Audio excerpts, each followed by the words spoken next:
ओम अज्ञानतिमिरान्धस्य ज्ञानाञ्जनश्लाकया चक्षुरुन्मीलितं येन तस्मै श्रीगुरवे नमः। श्रीचैतन्यमनोभीष्टं स्थापितं येन भूतले स्वयं रूपकदा मह्यं ददाति स्वपदान्तिकम्।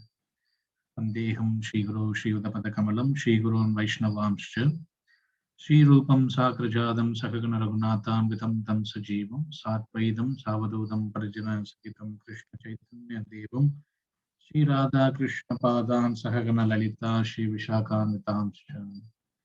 हे कृष्ण करुणा सिंधु दीनबंधु जगत्पते गोपेश गोपिका कांत राधा कांत नमस्ते। तप्त कांचन गौरांगी राधे वृंदावनेश्वरी वृषभानुसुते देवी प्रणमामि हरिप्रिये। वाञ्छाकल्पतरुभ्यश्च कृपा सिन्धुभ्य एव च पतितानां पावनेभ्यो वैष्णवेभ्यो नमो नमः।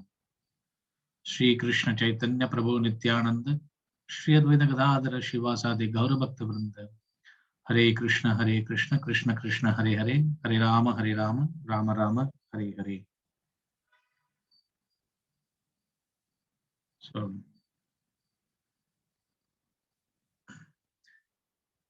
I think in the chapter வந்து இது வந்து 4th session பார்க்கறோம்னு நினைக்கிறேன். இப்போ ஸோ இது வரைக்கும்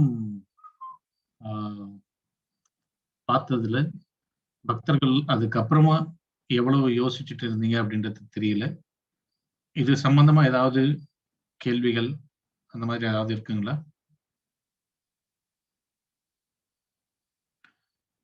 பொதுவா இதை வந்து நம்ம வெறுமனே கேட்கறது மட்டும் இல்லை, அதுக்கப்புறம் லகு பாகவதாமிரதத்தை வச்சு படிச்சா மட்டும்தான் வந்து இன்னும் கொஞ்சம் புரிஞ்சுக்க முடியும், அனுபவிக்க முடியும்.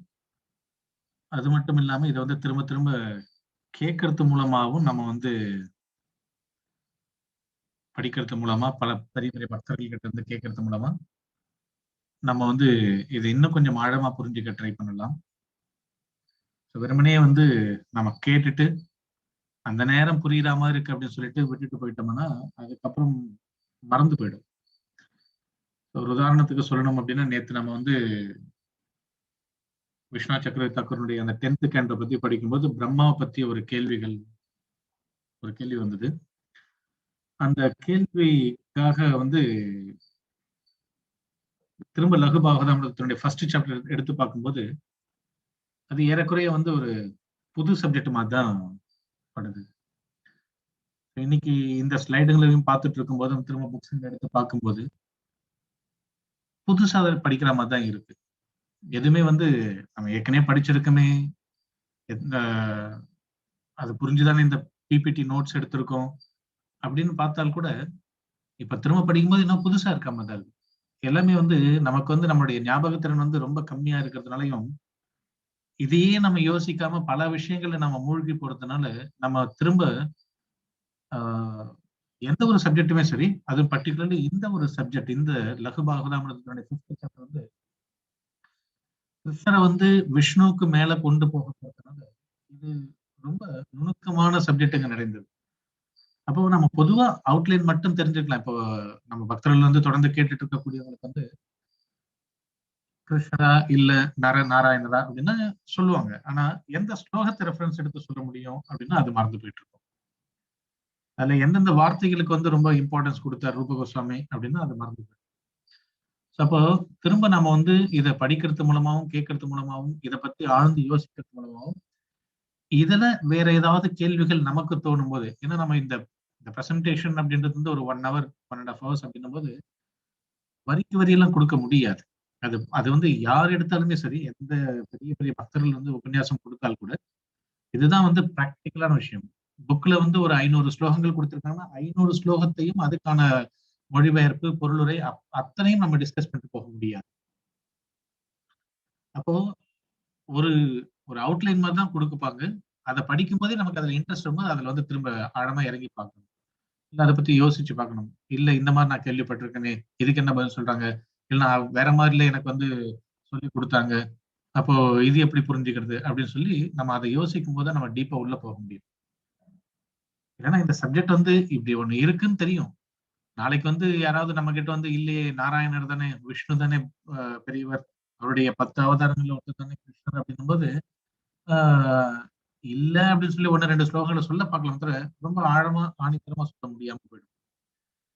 அதனால பக்தர்கள் வந்து இதை பத்தி நிறைய யோசிங்க, கேள்விகளை யோசிங்க.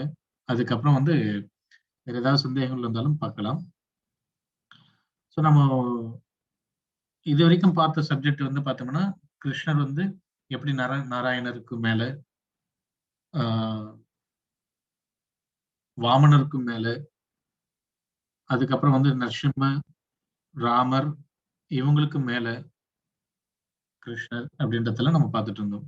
அதுக்கப்புறம் வந்து எப்படி வந்து ஸ்ரீரோத சாய் விஷ்ணுனுடைய தலையில இருக்கக்கூடிய வெள்ளை முடி, கருப்பு முடி, அதுதான் வந்து கிருஷ்ணர் பலராமர் அப்படின்னு சொல்லக்கூடியது நம்ம பார்த்தோம். அது இல்லைன்றதையும். சோ அதுக்கடுத்து இப்ப என்ன சொல்லி பார்த்துட்டு இருக்காங்க, என்ன சொல்லியிருக்காங்க அப்படின்னா பிரம்மன். பிரம்மன் அதுதான் வந்து இறுதி. பிரம்மன் அப்படின்னா உருவமற்ற, உணர்வுகளற்ற, குணங்களற்ற, இதுதான் பிரம்மன். இதுதான் கடவுள். இதுதான் வந்து பல பல மனிதர்கள் நினைக்கக்கூடிய கடவுளுடைய தன்மை இதுதான். பகவானுக்கு உருவம் கிடையாது. பகவானுக்கு வந்து குணங்கள் கிடையாது. பகவானுக்கு வந்து உணர்வுகள் வேற எதுவுமே கிடையாது. எந்த எந்த குணங்களுமே கிடையாது அப்படின்றதுதான் வந்து பிரம்மனை பத்தி சொல்லுவாங்க. நிர்குண. நிர்குண அப்படின்னா குணங்கள் இல்லாத அப்படின்ற மாதிரி எடுத்துக்கிறாங்க. இதுதான் அல்டிமேட். கிருஷ்ணனுடைய உருவங்கள் எல்லாமே வந்து சத்துவ குணத்தினுடைய வெளிப்பாடு தான். நம்ம வணங்கக்கூடிய அத்தனை கடவுள்களும், அத்தனை கடவுள்களுடைய ரூபங்கள் எல்லாமே, நம்மளுடைய ரூபங்கள் உட்பட எல்லாமே வந்து முக்குணங்களால் ஆனது. கடவுளுடைய ரூபங்கள் வந்து சத்துவ குணத்தினுடைய வெளிப்பாடு. மேபி அங்க ரஜோகுணம், தமோகுணம் இல்லைன்னு வேணா ஒத்துக்கலாம். ஆனா அதுவும் குணங்கள் தான். இந்த 3 குணங்களுக்குள்ளதான் வந்துருது. அதனால நீங்க நினைக்கக்கூடிய மாதிரி பகவானுடைய ரூபம் வந்து மிக பிரம்மாண்டமானது, மிக உயர்வானது, ஆன்மீகமானது அப்படிலாம் கிடையாது. இறுதி வந்து பிரம்மன் தான். அந்த பிரம்மனுக்கு வந்து உணர்வுகள் கிடையாது, குணங்கள் கிடையாது அப்படின்னு தான் சொல்றாங்க. இதை எப்படி வந்து நம்ம வந்து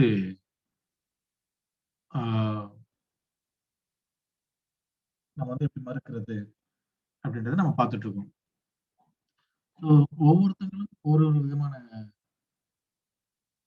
உணர்வுகள்ல ஒவ்வொரு விதமான விஷயங்களை சொல்றாங்க.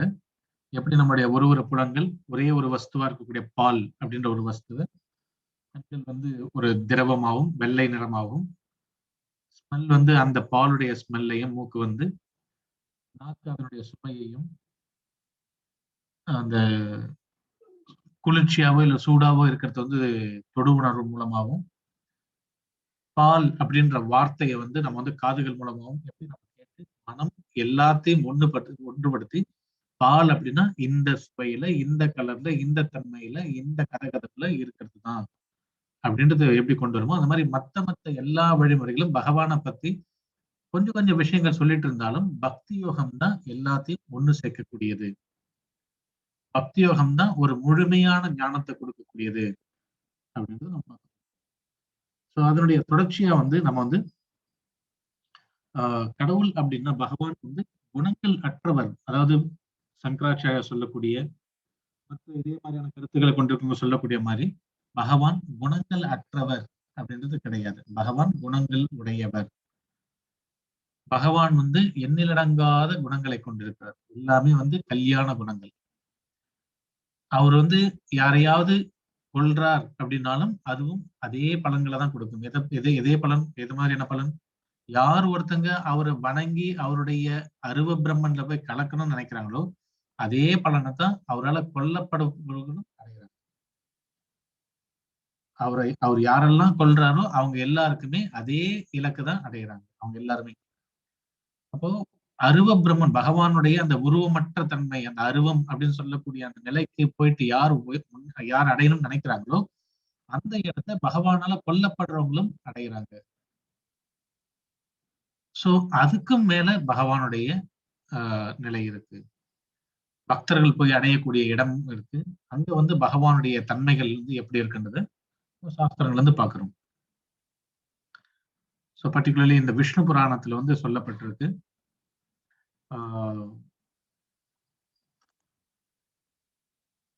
இந்த விஷ்ணு புராணத்தினுடைய இந்த ஸ்லோகம் 6.5.79 ஞான சக்தி பலைஸ்வர்ய வீரிய தேஜாம் யசேஷதः பகவத் சப்த வாக்கியானி வினா ஹேயே குணாதிபிகி.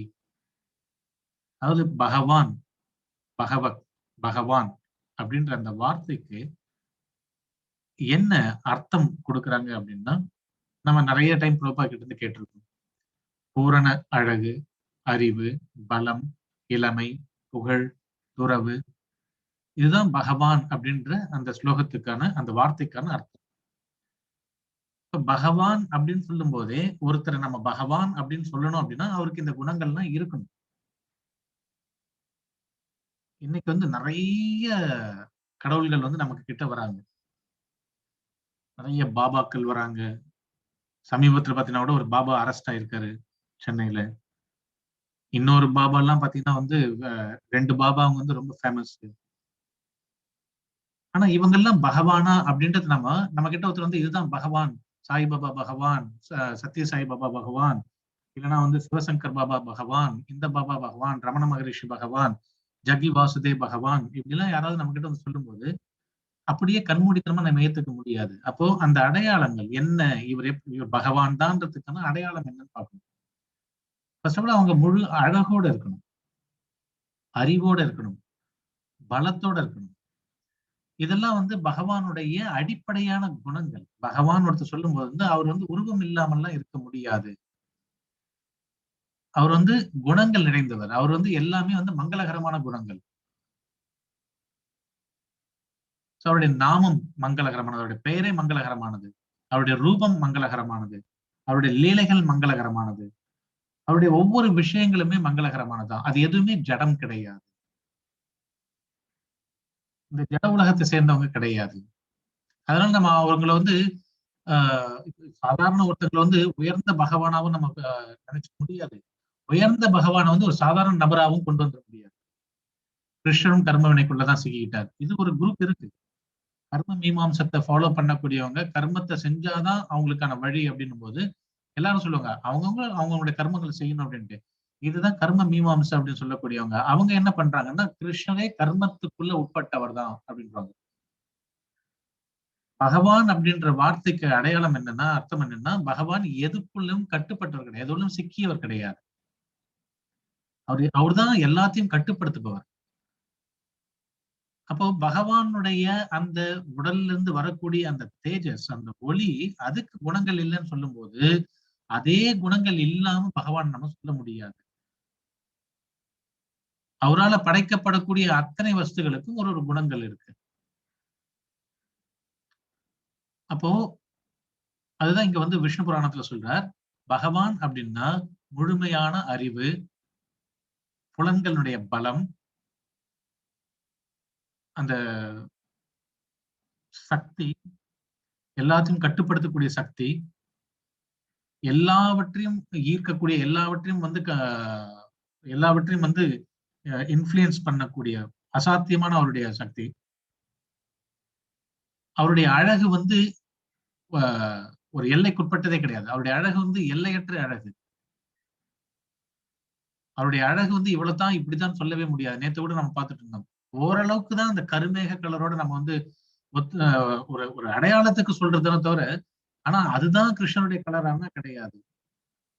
பக்தி சித்தாந்த சரஸ்வதி வந்து இன்னொரு பூவோட கூட கம்பேர் பண்ணுவார். அது வந்து ஒரு ஒரு கருநீல பூ, ஒரு மாதிரி ப்ளூ கலர் பூ கலர் இருக்கும்.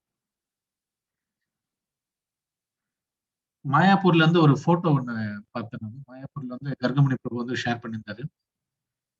ஒரு ஒரு ஒரு இடத்துல வந்து ஒரு ரெண்டு பக்தர்கள் வந்து உழுதுட்டு இருக்காங்க. அவங்களுக்கு பின்னாடி வந்து ஒரு மழை மேகம், ஆனா ப்ளூயிஷ் கலர், ஒரு நீல கலர்ல வந்து ஒரு மேகம் வந்து இருக்கு. அதுதான் வந்து ஒரு ஓரளவுக்கு ஒப்பிட முடியுமே தவிர எக்ஸாக்ட்லி எந்த கலர் தான் அப்படின்னு நம்ம வந்து முடிவு பண்ணிட முடியாது. இது எல்லாமே பகவான் கிட்ட இருக்கக்கூடிய குணங்கள். அது மட்டும் இல்லாம இன்னொரு முக்கியமான விஷயம் என்ன சொல்றேன்னா, விநாயகர் குணாதிபிகி, அவர்கிட்ட கீழான குணங்கள் கிடையாதுன்றாங்க. அப்ப கீழான குணங்கள் பத்தி இங்க என்ன சொல்லப்படுது அப்படின்னாக்க, சத்துவ குணம், ரஜோகுணம், தமோ குணம். நம்ம இருக்கக்கூடிய இந்த 3 குணங்கள், இந்த 3 குணங்கள் பகவான் கிட்ட கிடையாது. பகவான் தான் எல்லாத்துக்கும் தோற்றுவாயா இருந்தாலும் பகவான் வந்து இதுக்கு வந்து காரணம். பகவான் கிட்ட இந்த 3 குணங்கள் கிடையாது. அப்புறம் பத்ம புராணத்துல ஒரு ஸ்லோகத்துல சொல்லப்படுது, பகவானுக்கு குணங்கள் இல்லை அப்படின்னு நம்ம சொல்லக்கூடிய விஷயம், அது வெறுமனே குணங்கள் இல்லைன்னு கொண்டு போக முடியாது. அவருக்கு ஜட குணங்கள் இல்லை, அவர்கிட்ட கீழான குணங்கள்லாம் எதுவும் கிடையாது அப்படிதான் நம்ம புரியணும். தவிர பகவானுக்கு குணங்களே கிடையாது அப்படின்னு சொல்லிட முடியாது. அப்படின்னா பகவான் நம்ம சொல்லக்கூடிய நபர் எல்லாவற்றுக்கும் காரணமா இருக்க முடியாது. ரொம்ப சிம்பிளான விஷயம். சர்வ காரணம், எல்லா காரணங்களுக்கும் காரணமா இருக்கக்கூடியவர். அப்ப இந்த உலகத்துல 3 குணங்கள் இருக்கு அப்படின்னு எடுத்துட்டோம்னா, இந்த 3 குணங்களுக்கும் அவர் தான் காரணமா இருக்கணும். அப்ப அவர்கிட்ட குணங்களே இல்லைன்னு சொல்ல முடியாது. குறைந்தபட்சம் அவரிடத்துல இந்த 3 குணங்களாவது இருக்கணும்னா அவர் தான் இதுக்கு காரணமா இருக்கணும். அவர்கிட்ட இல்லாம நம்ம கிட்ட இருக்கின்றது எதுவுமே கிடையாது.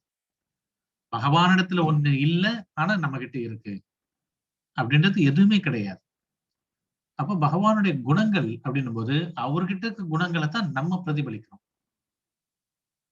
நம்ம கிட்ட எத்தனை விதமான தன்மைகள் இருந்தாலும், ஒவ்வொரு ஒவ்வொரு பொருளுக்கும் ஒரு தன்மைகள் இருந்தாலும், ஒவ்வொரு ஜீவாத்மா கிட்டயும் ஒரு குணங்கள். இப்போ ஒருத்தங்க கொஞ்சம் அழகா இருக்கலாம், கொஞ்சம் புத்திசாலியா இருக்கலாம், கொஞ்சம் பாட்டு பாடக்கூடிய திறமை இருக்கலாம், பாத்தீங்கன்னா கொஞ்சம் கொஞ்சம் டிராயிங் வரையக்கூடிய திறமை இருக்கலாம். சில பேருக்கு சில அசாத்தியமான திறமைகள் இருக்கு. சில பேர் மிமிக்ரி பண்றாங்க. இப்ப என்ன மாதிரி இருக்கவங்களாம் சும்மா இருக்காங்க, எதுவுமே இல்லாம இருக்காங்க. எல்லா குணங்களும் பகவான் கிட்ட இருந்தாகும், எல்லாமே இருந்தாகும். எதுவுமே இது இல்ல, இது பகவான் கிட்ட இல்ல, இங்க மட்டும் தான் இருக்குன்னு சொல்ல முடியாது. இங்கேயே இவ்வளவு வெரைட்டிஸ பார்க்கும்போது, இது எல்லாத்துக்கும் தோற்றுவாயா இருக்கக்கூடிய பகவான் கிட்ட வெரைட்டிஸ், வித்தியாசங்கள், வகைகள் இல்ல அப்படின்றது கிடையாது. அவர்கிட்ட எல்லா வகைகளும் பூரணமா இருக்கு. அதுதான் அவருக்கும் நமக்குமான வித்தியாசம். இப்ப பகவான் குணங்களோட தான் இருக்கார் அப்படின்றத புரிஞ்சுக்கலாம். சோ அது மட்டும் இல்லாம ஸ்ரீமத் பாகவதத்தினுடைய first canto 16th chapter 29th ஸ்லோகால சொல்லப்படுது. இது எல்லாமே ரூப கோஸ்வாமி ரெஃபரன்ஸ் கொடுக்கிறார். Oh great soul, these and other exalted eternal qualities. இப்போ அவங்க ஏதோ பேசிட்டு வராங்க, யார் என்ன பேசுறாங்கன்றது ஒரு பக்கம் இருக்கட்டும். இந்த இப்ப பேசப்பட்ட இந்த குணங்கள் மற்றும் இது தாண்டிய மிக உயர்ந்த நித்தியமான குணங்கள், இதுதான் மிக இந்த மேன்மை அடையணும், மிக உயர்ந்த நிலையை போகணும் அப்படின்றவங்க விரும்பக்கூடிய ஒரு குணங்கள். இது எல்லாமே பகவான் இடத்துல இருக்கு, அவர்கிட்ட பிரிக்கவே முடியாது. பகவான் இடத்துல எல்லா குணங்களும் இருக்கு. அதைத்தான் நம்மளும் அடையணும்னு நினைக்கிறோம். நேத்தோட பார்த்தோம், பகவானுடைய எல்லா லீலைகளும் தான் இன்னைக்கு சினிமாவை எடுத்து ஹீரோயிசத்தை கொண்டு வராங்க. பகவானுடைய அந்த லவ் ஸ்டோரி எல்லாம் எடுத்துதான் இங்க காதல் பாடல்களாகவும், ஜடத்துல சினிமாவில காதல் பாடல்களாகவும், காதல் படங்கள் சீனாவும் வைக்கிறாங்க. எல்லாமே பகவான் கிட்ட இருக்கிறது தான். அப்போ ஒருத்தன் புகழ் அடையணும், ஒருத்தவங்க வெறும் பெரிய நிலைமைக்கு போகணும்னு நினைக்கக்கூடியவங்க கூட பகவானுடைய அந்த குணங்கள்ல பார்க்க முடியும். அதுதான் அவங்க விரும்புறாங்க. அந்த குணங்கள் பகவானிடத்திலிருந்து பிரிக்க முடியாதது. பகவானுடைய குணங்கள் ஜடம் கிடையாது அப்படின்னு சொல்லப்படுது. இங்கதான் ஒரு சேலஞ்சிங் பாயிண்ட் டிவோடிஸ் டிவோடிஸ்ல ரூப கோஸ்வாமி அந்த எதிராளி மாதிரி கேட்கிறாரு. பகவத்கீதையுடைய 14வது சாப்டர் 26வது ஸ்லோகம்.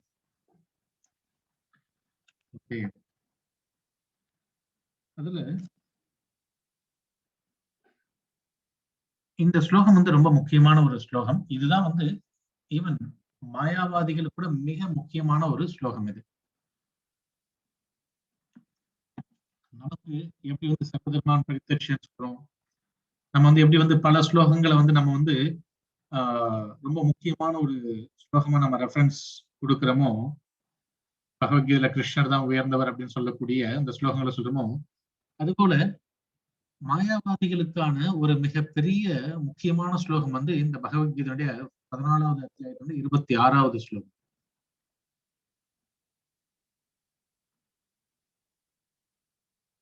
மாம்சயோ அவ்யபிசாரேன பக்தி யோகேன சேவதே சகுணான் சமதீத்யைதான் பிரம்மபூயாய கல்பத்தே.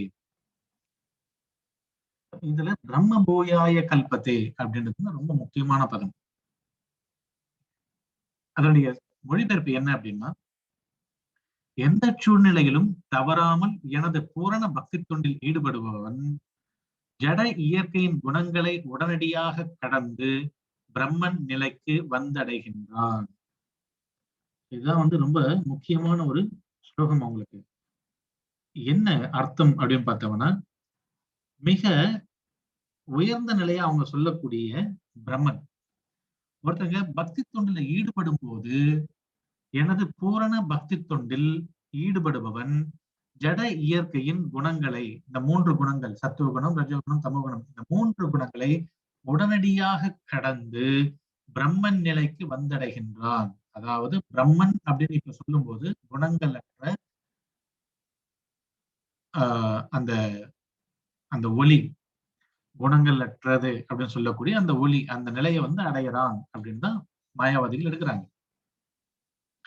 ஆக்சுவலி இந்த ஸ்லோகத்தை படி பார்த்தோம்னா, இந்த 3 குணங்களை தாண்டியதுக்கு அப்புறமா இந்த ஸ்லோகத்தை நம்ம ஒரு அத்வைத கான்செப்ட்ல, அத்வைதத்துடைய நிலையில இருந்து நம்ம எடுக்கிறோம் அப்படின்னா, இந்த ஸ்லோகத்துடைய அர்த்தம் என்னன்னா, பிரம்மனை அடையறான், அதாவது அவன் பகவானா மாறிடுறான்.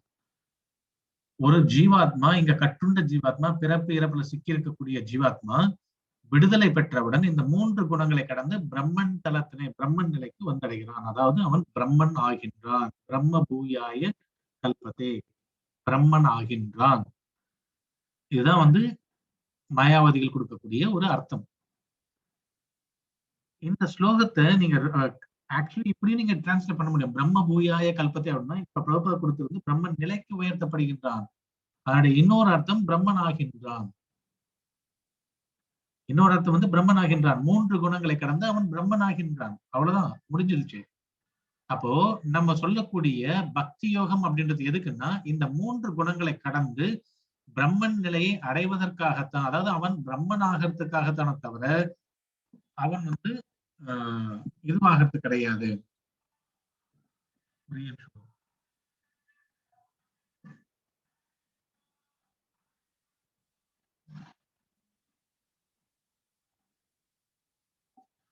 அப்போ இங்க என்ன சொல்லப்படுது அப்படின்னா, அவன் பிரம்மன் நிலைக்கு பிரம்மன் ஆகிடுறான் அப்படின்னு தான் மாயாவதிகள் எடுக்கிறாங்க. சோ நம்ம இதுக்கு முன்னாடி 12வது அத்தியாயத்துல பக்தி யோகத்தை பத்தி பாக்குறோம். 13வது அத்தியாயத்துல இயற்கையும் அனுபவிப்பனும் உணர்வும் இதெல்லாம் நம்ம பாக்குறோம். யாரு கஷேத்திரஜர் எல்லாமே பாக்குறோம். ஆனா 14வது அத்தியாயத்தினுடைய கடைசியில வரும்போது என்ன சொல்றாரு பகவான்? பிரம்ம பூயாய கல்பத்தே, பிரம்மன் நிலையை அடையறான். பிரம்மன் நிலை அப்படின்னா குணங்கள் அற்றது. அப்ப நம்ம இங்க என்ன சொல்றோம்? பகவான் நித்தியமான எஜமானர், நான் நித்தியமான சேவகன். நாம பகவானுக்கு சேவை செய்யணும், பகவானுக்கு தொண்டு செய்யணும், நித்தியமான தொண்டு செய்யணும். ஆன்மீக உலகத்துக்கு போயிட்டு வைகுண்டத்துக்கு போய் நம்ம தொண்டு செய்யணும். அங்க பலவிதமான ரசங்கள் இருக்கின்றன. அவங்க முன்னாடியே இதை முடிச்சிடுறாங்க. நீங்க அவ்வளவு தொழிலாம் கற்பனை பண்ணிட்டு போக வேண்டாம், முன்னாடியே முடிக்கிறோம். ஏன்னா பிரம்மன் நிலையை அடையிறான். பிரம்மனுக்கு குணங்களே கிடையாது.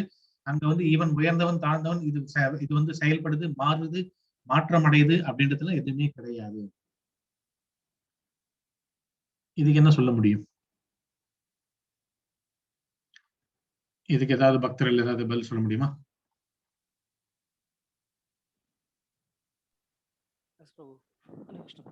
அவங்க சொல்றது கரெக்ட் தான் பிரபு. பிரம்ம நிலையில போய் அடையலாம். பட் ஆனா அதை தாண்டி நம்ம உருவ வழிபாடுக்குள்ள போகும்போதுதான் நம்ம கிருஷ்ணருடைய நேரடி சேவையில ஈடுபட முடியும். சோ அவங்க அருவ பிரம்மத்தையோடு நின்றாங்க. சோ அவங்களுக்கு இதுதான் ஃபைனல் டெஸ்டினேஷன்டா புரியுது.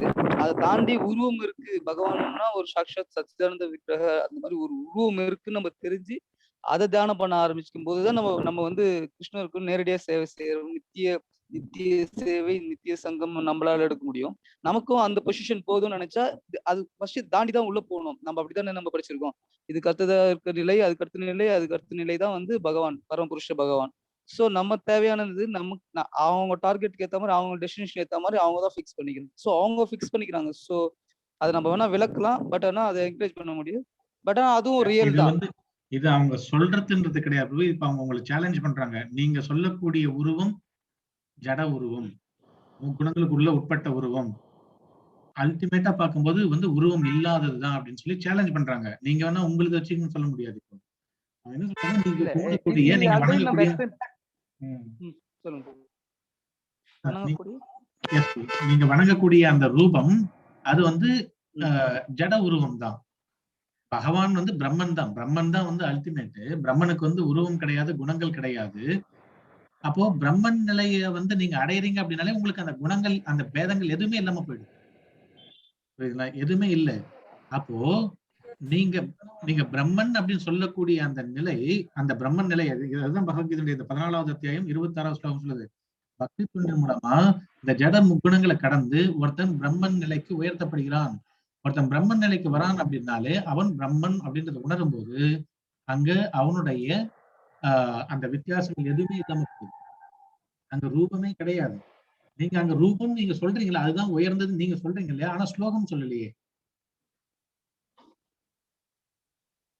அது வந்து இல்ல பிரபு, அது வந்து எதுக்காக இப்ப நீங்க அதுதான் எதுக்காகன்னு கேக்குறீங்களா? ஏன் நம்ம ரெஃபரன்ஸ் தரல அப்படின்னு சொல்லிட்டு? இல்ல, இது நீங்க எப்படி வந்து அவங்களுக்கு வந்து பிரம்மன் வந்து அல்டிமேட் கிடையாதுன்னு நீங்க சொல்றீங்க?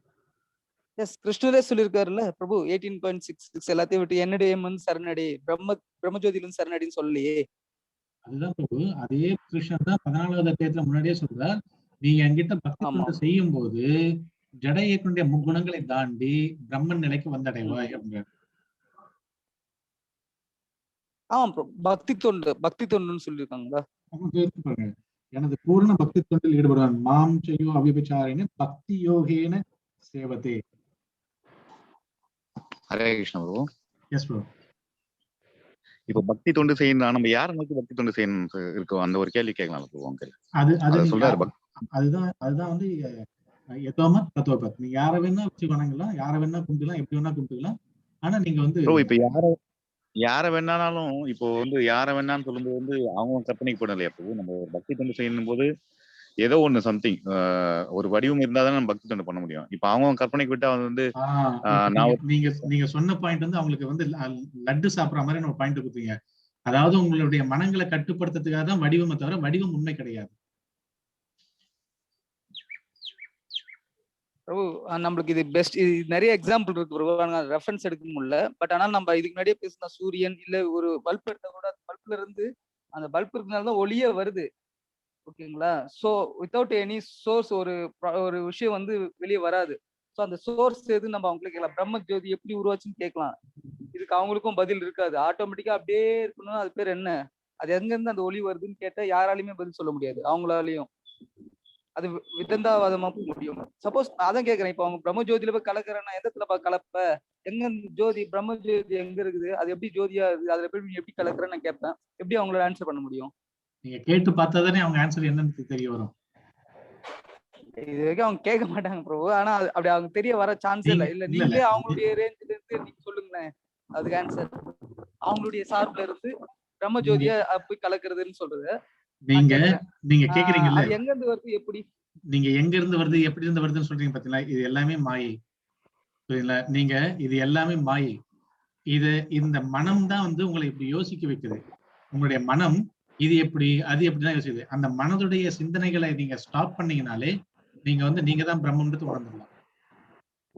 அப்ப அந்த மனசுதான் வந்து பிரம்மனே உணர வைக்குதுன்னா அப்ப மனசே பொய்ன்னும் போது பிரம்ம மட்டும் மனசு உணர வைக்கல. மனதுடைய எண்ணங்களை நீங்க நிறுத்திட்டீங்கன்னா பிரம்மத்தை உணர்ந்துருவீங்க. பிரபு, இப்ப நீங்க நினைக்கிறதே இந்த மனசு பிரம்மம் இதெல்லாம் நினைக்கிறதே வந்து ஒரு எண்ணம் தான். அப்ப அது எல்லாமே பொய் தான். அது வந்து பிரம்மஜோதியில கலக்குறது இது எல்லாமே பொய் தான். Starting point 0. நீங்க போய் சொல்றீங்க அப்படி கிடையாது. நீங்க வந்து இப்ப மனம் வந்து இப்ப வந்து உங்களுடைய மனத்தோட செயல் சொல்றோம் பிரபு. நம்ம எல்லாமே நீங்க அவர் சொல்றது கரெக்ட் தான். மனத்தோட செயல்ல நீங்க வந்து மனசை கட்டுப்படுத்திட்டீங்கன்னா நீங்க பிரம்மத்துல போய் அடைஞ்சிருவீங்க. மனசை கட்டுப்படுத்தினா பிரம்மத்துல அடைஞ்சிரும்னு எப்படி சொல்ற? ஏன்னா பிரம்மம் சத்தியம். அது அப்போ மனமே ஒண்ணு கிடையவே கிடையாது. மனமே 0 தான். மனமே கிடையாது. அது ஏதோ போற செயல் அப்படியே வர்றது போறது வர்றதுதான். ஏதோ திங்க் பண்ற அது அப்படியே போயிடும், அவ்வளவுதான். இல்ல நீங்களே ஆன்சர் கொடுக்குறீங்க. மனம் ஒண்ணும் இல்லதான். இப்ப மனதுடைய எண்ணங்களை ஸ்டாப் பண்ணணும். நீங்க வந்து திரும்ப திரும்ப நீங்க அதை தாண்ட முடியல உங்களால. அதனால நீங்க வந்து அதுக்குள்ளேயே கேள்வி கேட்டுட்டீங்க. உங்களுடைய மனம்ன்றது ஒண்ணுமே கிடையாதுதான். அதனுடைய எண்ணங்களை, மனம் கொடுக்கக்கூடிய எண்ணங்களை நீங்க ஸ்டாப் பண்ணீங்கன்னா நீங்க இருந்து விடுதலை அடைஞ்சிட்டீங்க. உங்களுக்கு வரக்கூடிய அத்தனை கேள்விகளும் உங்களுடைய மனதில் இருந்து வருது. சரி, அப்ப பிரம்மத்துல இருந்து எப்படி நீங்க இப்ப கட்டுப்படுத்தணும், அங்க இருந்து திருப்பி எப்படி ஜீவராசி ரிட்டர்ன் வராங்க? வரவே இல்லையே. வராம இப்ப நம்ம எப்படி இங்க இருக்கோம்? நீங்க இங்க இல்லவே இல்லையே. அப்ப மனம்ன்றது ஒண்ணுமே இல்ல, இந்த எண்ணம்ன்றது ஒண்ணுமே இல்லையே. இல்லவே இல்ல. அதுதான் சொல்றது. பிரம்மம் ஆமா. சத்தியம், ஜெகத் மித்யா. இது எதுவுமே இல்ல.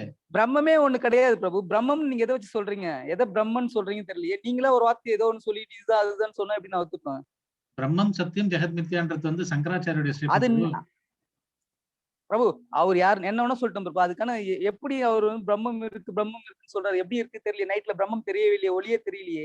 உங்க அப்ப அங்க பகவத்கீதை பிரம்மம் போயிடுமா நைட்டு?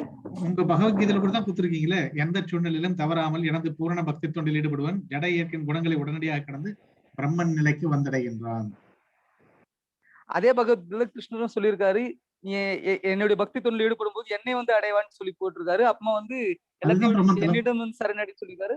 அதுதான் பிரம்மந்தலம். நீங்க கிருஷ்ண சரணாகதி அடைவீங்களோ என்ன பண்ணீங்களோ, பட் கிருஷ்ணர் கிட்ட போறீங்க அப்படின்னாலே பிரம்மன் ஆயிருவீங்க. பிரபு ஹரே கிருஷ்ணா பிரபு. இப்போ அந்த அப்படின்னு பக்தி சொல்லல பிரபு. ப்ரோ.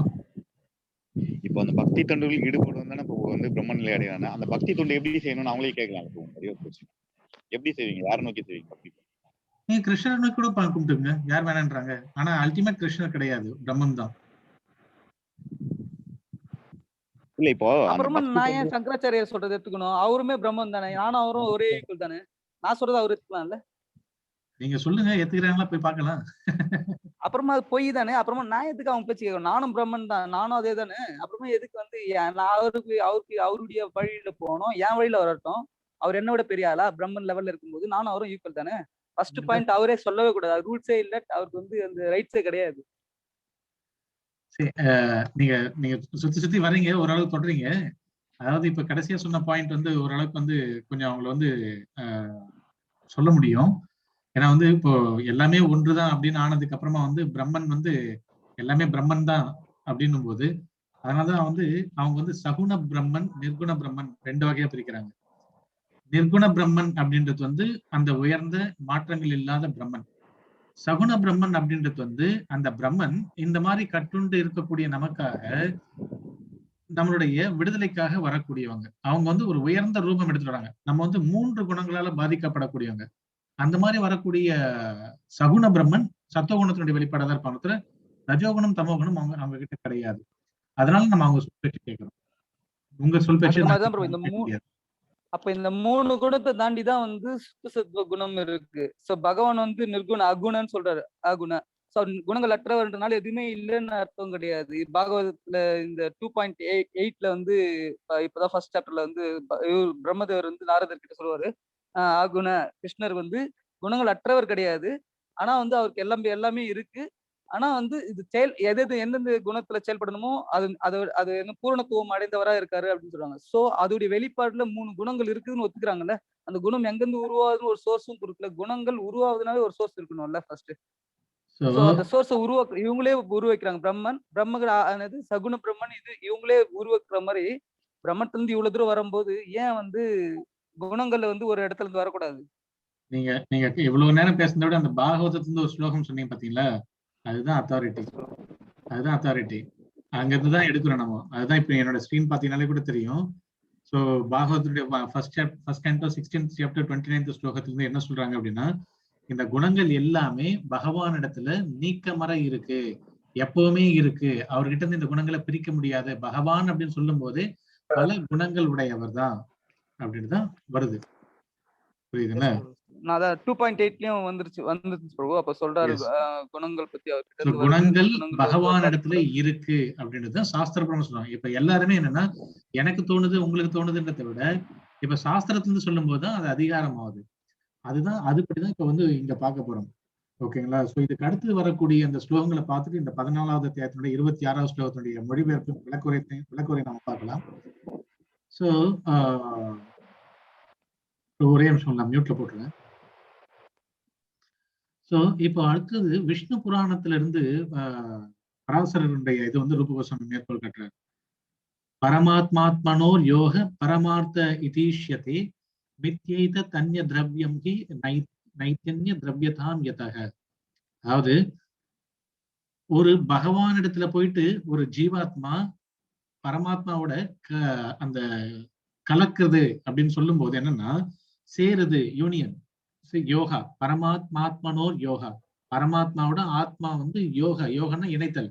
இணைதல் அப்படின்னாலே நம்ம வந்து போயிட்டு ஒன்னா மெர்ஜ் ஆயிடுது அப்படின்னு எடுத்துக்க முடியாது.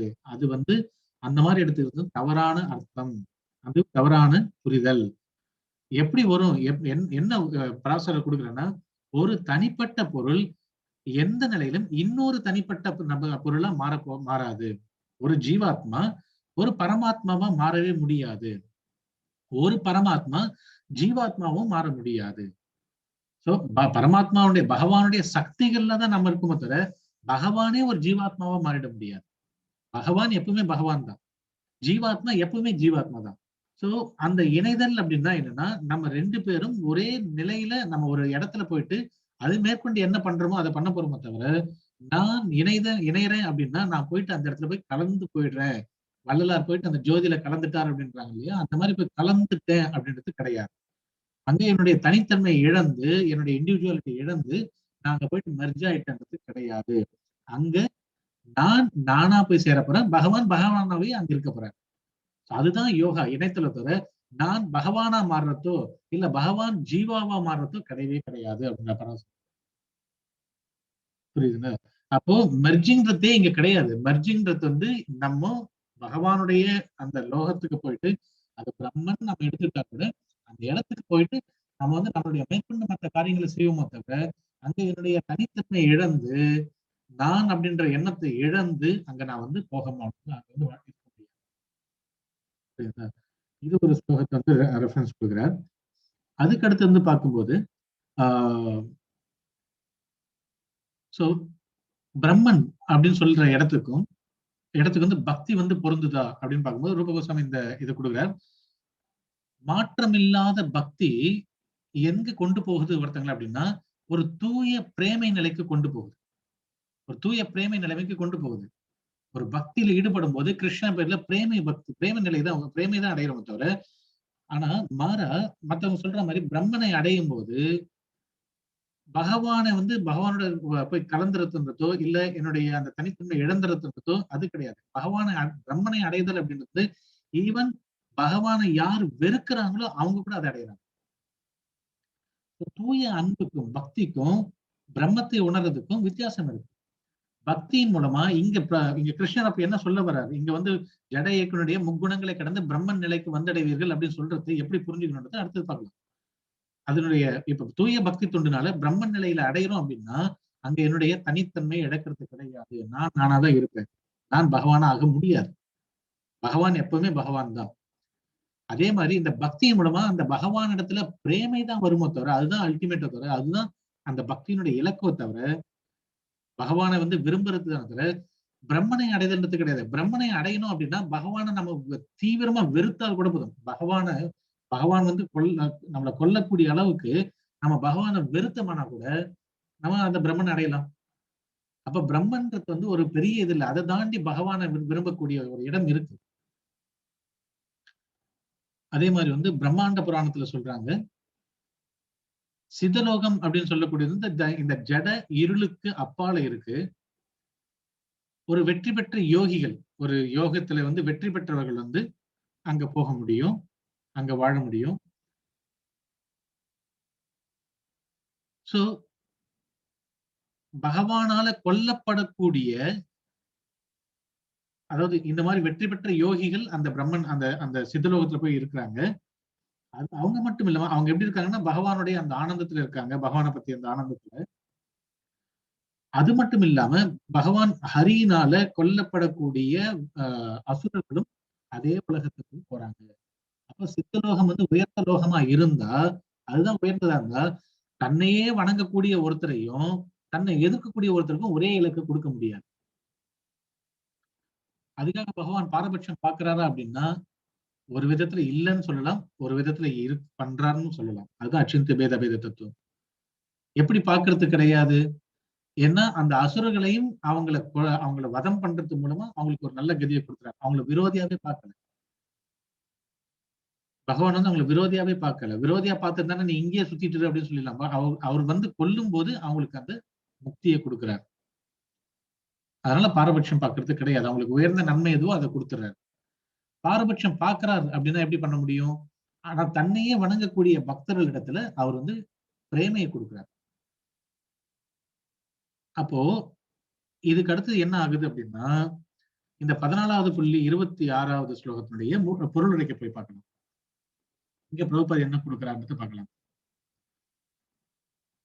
தெய்வீக நிலையை அடைவதற்கான வழி என்ன என்னும் அர்ஜுனனின் 3வது கேள்விக்கு இந்த பதம் பதிலாகும். முன்னரே விளக்கியபடி ஜட உலகம் இயற்கை குணங்களின் மயக்கத்தின் கீழ் செயல்படுகின்றது. ஒருவன் இயற்கை குணங்களின் செயல்களினால் பாதிக்கப்படக்கூடாது. நம்ம உண்மையாலுமே இதெல்லாம் பாதிக்கப்படக்கூடாது, பாதிக்கப்படவும் இல்லை, பாதிக்கிறத நினைச்சிட்டு இருக்கோம், அவ்வளவுதான். அத்தகைய செயல்களில் தனது உணர்வை வைப்பதற்கு பதிலாக கிருஷ்ணனுக்கான செயல்களிடம் அவன் தனது உணர்வை திசை திருப்ப வேண்டும். கிருஷ்ணனுக்கான செயல்கள் பக்தி யோகம், அதாவது எப்போதும் கிருஷ்ணனுக்காக செயல்படுதல் எனப்படும். இது கிருஷ்ணனை மட்டுமின்றி ராமர், நாராயணர் போன்ற அவரது பல்வேறு சுய விரிவுகளையும் உள்ளடக்கும். அவருடைய விரிவுகள் எண்ணற்றவை. கிருஷ்ணனின் ஏதாவது ஒரு ரூபத்தின் தொண்டில் அல்லது அவரது சுய விரிவின் தொண்டில் ஈடுபட்டிருப்பவன் தெய்வீகத்தில் நிலை பெற்றவனாக கருதப்பட வேண்டும். எப்போ ஒருத்தங்க பக்தி தொண்டுக்குள்ள வந்துட்டாங்களோ அப்பவே அவன் ஆன்மீகத்துலதான் இருக்கான்னு அர்த்தம். ஆல்ரெடி அவன் பிரம்மன் தளத்துல தான் இருக்கான்னு அர்த்தம். கிருஷ்ணருடைய எல்லா ரூபங்களும் திவ்யமானவை, ஆனந்தமயமானவை, அறிவு நிரம்பியவை மற்றும் நித்தியமானவை என்பதையும் கவனிக்க வேண்டும். இந்த ஸ்டேட்மெண்ட் வந்து நம்ம இந்த ஆர்குமெண்ட் வரும்போது இந்த ஸ்டேட்மெண்ட் புரியும். இல்ல ஏன் இந்த பிரபுபாதர் ஸ்பெஷலா கவனிக்க வேண்டும் சொல்றாரு? இதெல்லாம் கவனிக்க வேண்டியது இருக்குங்க. எத்தனையோ டைம் இதை படிச்சிருப்போம், ஆனா இந்த லைனை நம்ம வந்து தாண்டி போயிருப்போம், ஈஸியா தாண்டி போயிருப்போம். கிருஷ்ணருடைய எல்லா ரூபங்களும் திவ்யமானவை, என்ன ஆன்மீகமயமானது, அது எதுவும் ஜடம் கிடையாது. ஆனா மாயாவதியில் என்ன சொல்றாங்க? கிருஷ்ணனுடைய ரூபம் மாயைன்றாங்க. அதுதான் பிரபுபாதர் சொல்ற கிடையாது, கிருஷ்ணனுடைய ரூபம் திவ்யமானது, ஆனந்தமயமானவை. ஜட இயக்கனுடைய முக்குணங்களுக்குள்ள வந்து சத்துவ குணத்தினுடைய வெளிப்பாடா இருந்தாலுமே அங்க ஆனந்தமயம் இருக்காது. ஏன்னா இந்த உலகத்தினுடைய ஆனந்தம் வந்து துன்பம் இல்லாத நிலைதான். அப்போ ஆனந்தமயமானது அப்படின்னு நம்ம சொல்லும் போது அது ஆன்மீகமானதுதான், ஜட இயக்கனுடைய சத்துவ குணம் கிடையாது. அறிவு நிரம்பியவை, அதைத்தான் இங்க நம்ம சொல்றோம். இந்த இடத்துல பராசரனுடைய இந்த இது இருக்கு இல்லையா, இந்த ஞான சக்தி பல ஐஸ்வர்ய இதனுடைய இதுல கொண்டு வராருங்க. மற்றும் நித்தியமானவை, இது ரொம்ப ரொம்ப முக்கியமானது. சத்துவ குணம், ஜட இயற்கையுடைய முக்குணங்களுடைய ஒரு குணமா இருக்கக்கூடிய சத்துவ குணத்தினுடைய உருவமா இருந்தா அது தற்காலிகமானது. ஏன்னா ஜட இயற்கை முழுக்க முழுக்க தற்காலிகமானது. ஆனா பகவானுடைய ரூபம் நித்தியமானது. எப்போ ஒரு வஸ்து நித்தியமானதுன்னு ஆகுதோ அப்ப அதுல ஜட குணங்களே இருக்க முடியாது. அப்ப பகவானுடைய ரூபமோ பகவானுடைய குணங்களோ ஜட இயற்கையை சேர்ந்ததுன்றது கிடையாது. அவருடைய ரூபம் நித்தியமான ரூபம், அவருடைய ரூபம் ஆனந்தமயமான ரூபம், அவருடைய ரூபம் ஆன்மீகமான திவ்யமான ரூபம்.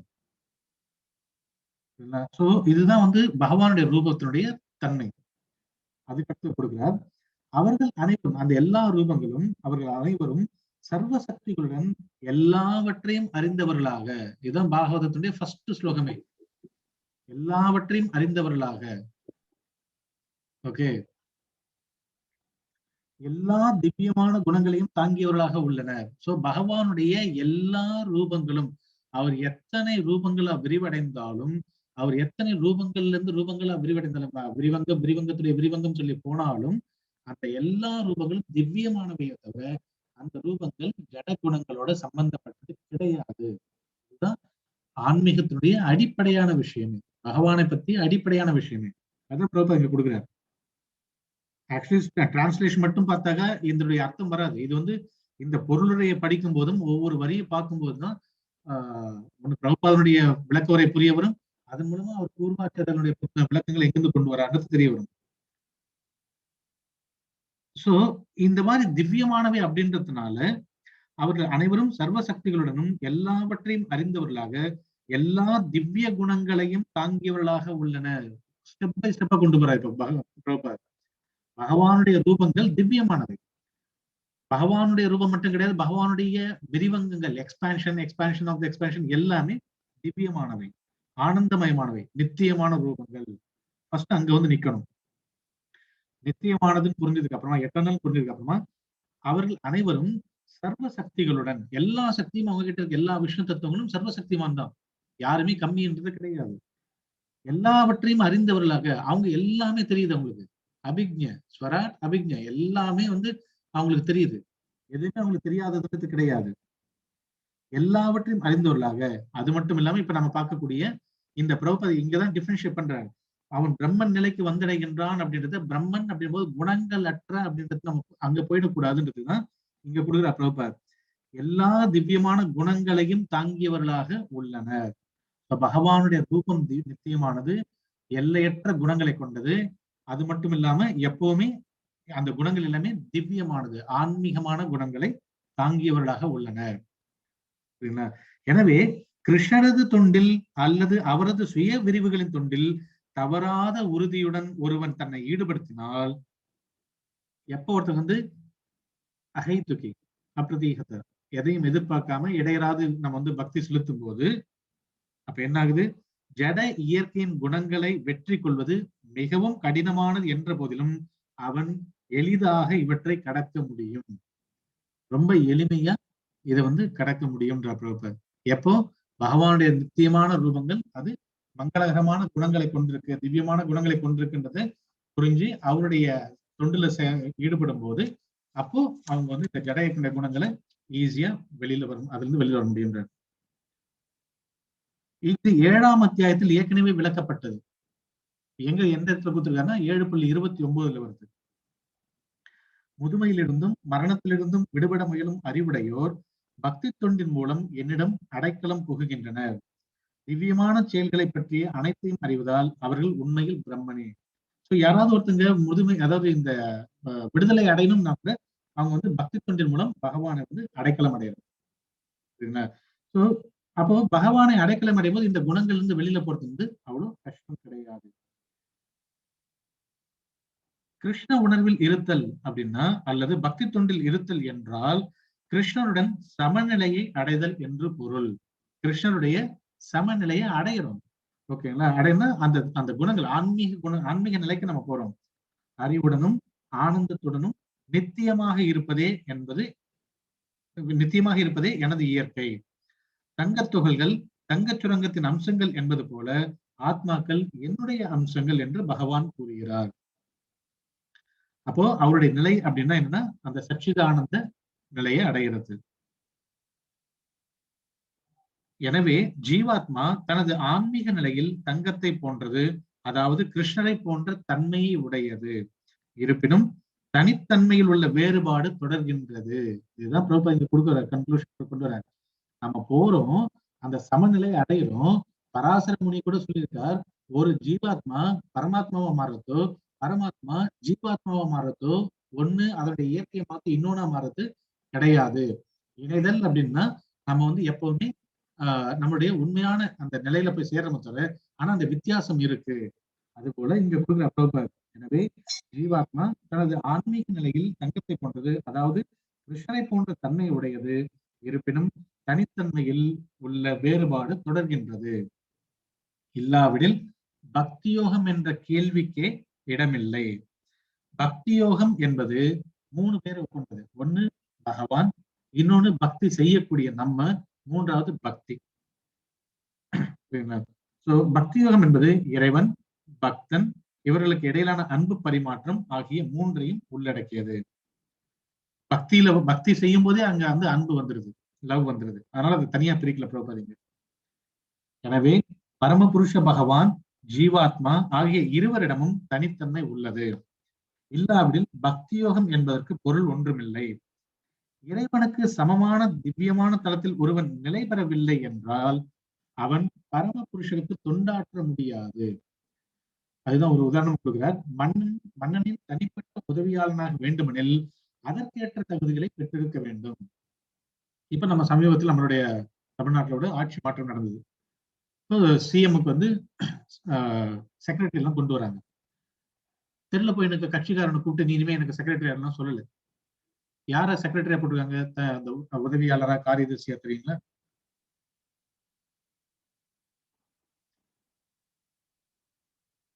யார் பேர் யார் வேணா இருக்கலாம், ஆனா அவங்க என்ன தகுதி, கலெக்டர் ஒரு ஐஏஎஸ் ஆபீசர் தான் வராங்க.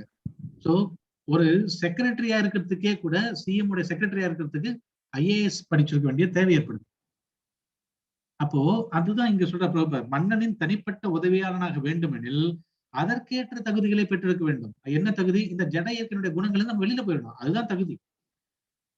அது போல பிரம்மன் நிலை, அதாவது எல்லா ஜட கலங்கங்களிலிருந்தும் விடுபட்ட நிலை பரமனுக்கு தொண்டாற்றுவதற்கான தகுதி ஆகும். இந்த ஜட இயற்கையுடைய முக்குணங்கள்ல இருந்துகிட்டே நம்ம தொண்டு செய்யறோம் அப்படின்னா இது பயிற்சி தானே தவிர நம்ம இப்ப தூய பக்தன் ஆயிடுது.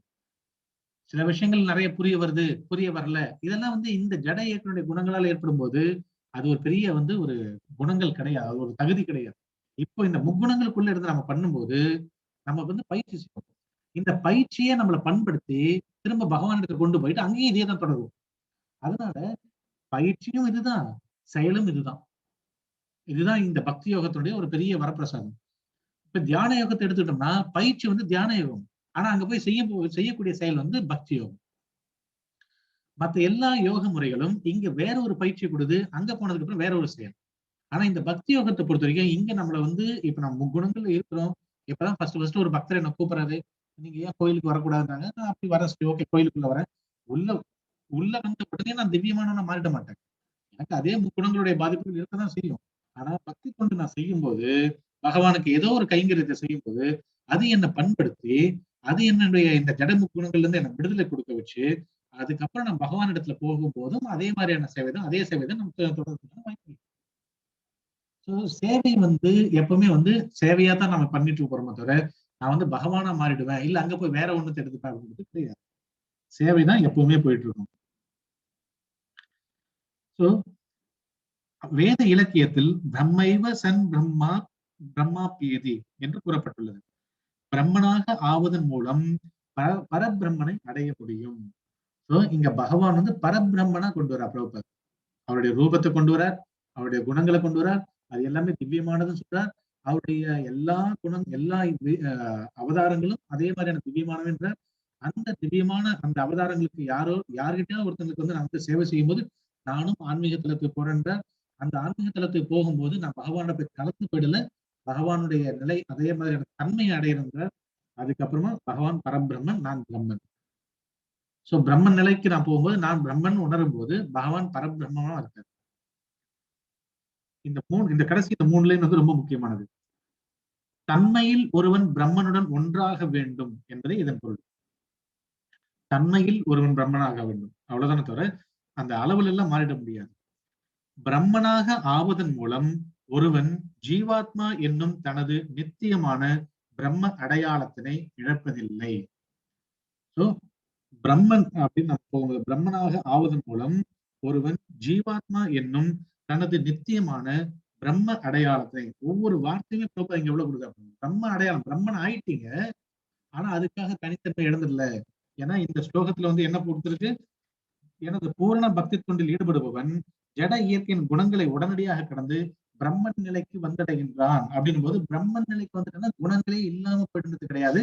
அங்க பிரம்மன்ற தனித்தன்மையை நம்மளுடைய தனித்துவத்தை இழப்பதில்லை அப்படின்றார். சோ இதுதான் பிரபுபானுடைய இந்த ஸ்லோகத்தினுடைய பொருளுடைய. நம்ம நார்மலா படிச்சுட்டு போகும்போது இந்த டீப்பா நம்ம இந்த டிஃபரன்ஸ் புரியுமா, ஏன் பிரபுபா இந்த இடத்துல கொடுத்திருக்கார், ஏன் இந்த ஸ்டேட்மெண்ட் கொண்டு வரான்னு நமக்கு புரிஞ்சுக்க முடியுமான்னு தெரியல. பட் இது மாதிரியான அப்பசித்தான பார்க்கும்போது அங்க பிரபுபானுடைய பொருளுடைய நமக்கு தெரிய வருது. அது மட்டும் இல்லாம மற்ற பராசர முனிவர்கிட்ட இருந்தும் சரி, மற்ற எல்லார்கிட்ட இருந்தும் அந்த ரெஃபரன்ஸ் எடுத்து கொடுக்கல பிரபுபாதீங்க. இது புரியுதுங்களா ப்ரோ?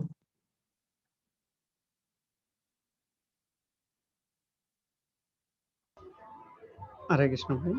Yes bro. அப்போ இந்த இடத்துல பிரம்மன் நிலைக்கு வந்ததுன்றது பகவான் கிட்ட பக்தி செய்யறதுக்கு உண்டான ஒரு தலம், அந்த தன்மையில பக்தி பண்றது, அதை குறிக்குதா? எக்ஸாக்ட்லி 100% கரெக்டா சொன்னீங்க. ஆக்சுவலி ரூப கோஸ்வாமி இதுக்கு அடுத்து சொல்ற, எப்ப ஒருத்தங்க பிரம்மன் தலத்துக்கு வராங்களோ அங்கிருந்து தான் பக்தியே ஸ்டார்ட் ஆகுது. ஓகே. எப்ப ஒருத்தங்க பிரம்மன் தலத்துக்கு வராங்களோ அங்கதான் பக்தி தொண்டாற்றுவதற்கான தகுதியே நமக்கு வருது. அதாவது ஒருத்தங்க அடிப்படையா நான் தகுதி, நான் ஒரு பகவானுக்கு சேவகன் ஆகிறதுக்கு நான் தகுதி ஆயிட்டேன்னு எப்போ ஒருத்தன் சொல்ல முடியும்னா ஒருத்தன் பிரம்மன் தலத்தை அடையும் போதுதான். வெரி எஸ் எக்ஸாக்ட்லி பிரபு. சொன்னீங்க.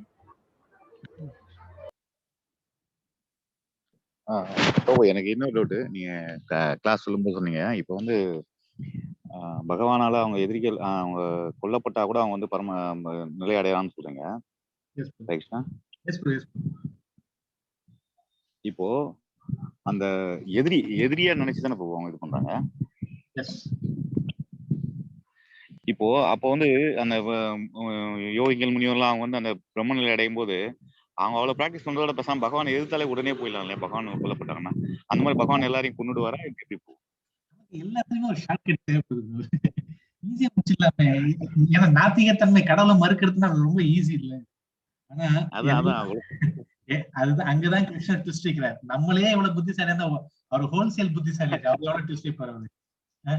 அதனாலதான் எல்லா அசுரர்களையும் கொள்றதுக்காக அவர் வரதே கிடையாது. பாத்தீங்களா, எல்லாமே வந்து சில நேரங்கள் வந்து தேவர்களை விட்டு அழிக்க விட்டுறாரு மொத்த பேரையும். நேற்று கூட நம்ம பார்த்தோம், கம்சனை அழிக்கிறது சிவபெருமான வேலையை முடிச்சு 2 பேராரு. அப்படி முடிச்சுட்டு இருந்தா கம்சனுக்கு வந்து முக்தியே கிடைச்சிருக்காரு. எல்லா அசுரர்களையும் கொள்றதுக்காக பகவான் வரது கிடையாது. பகவானால கொல்லப்படக்கூடிய அளவுக்கு தகுதி வாய்ந்த அசுரனை நம்ம மாறணும்.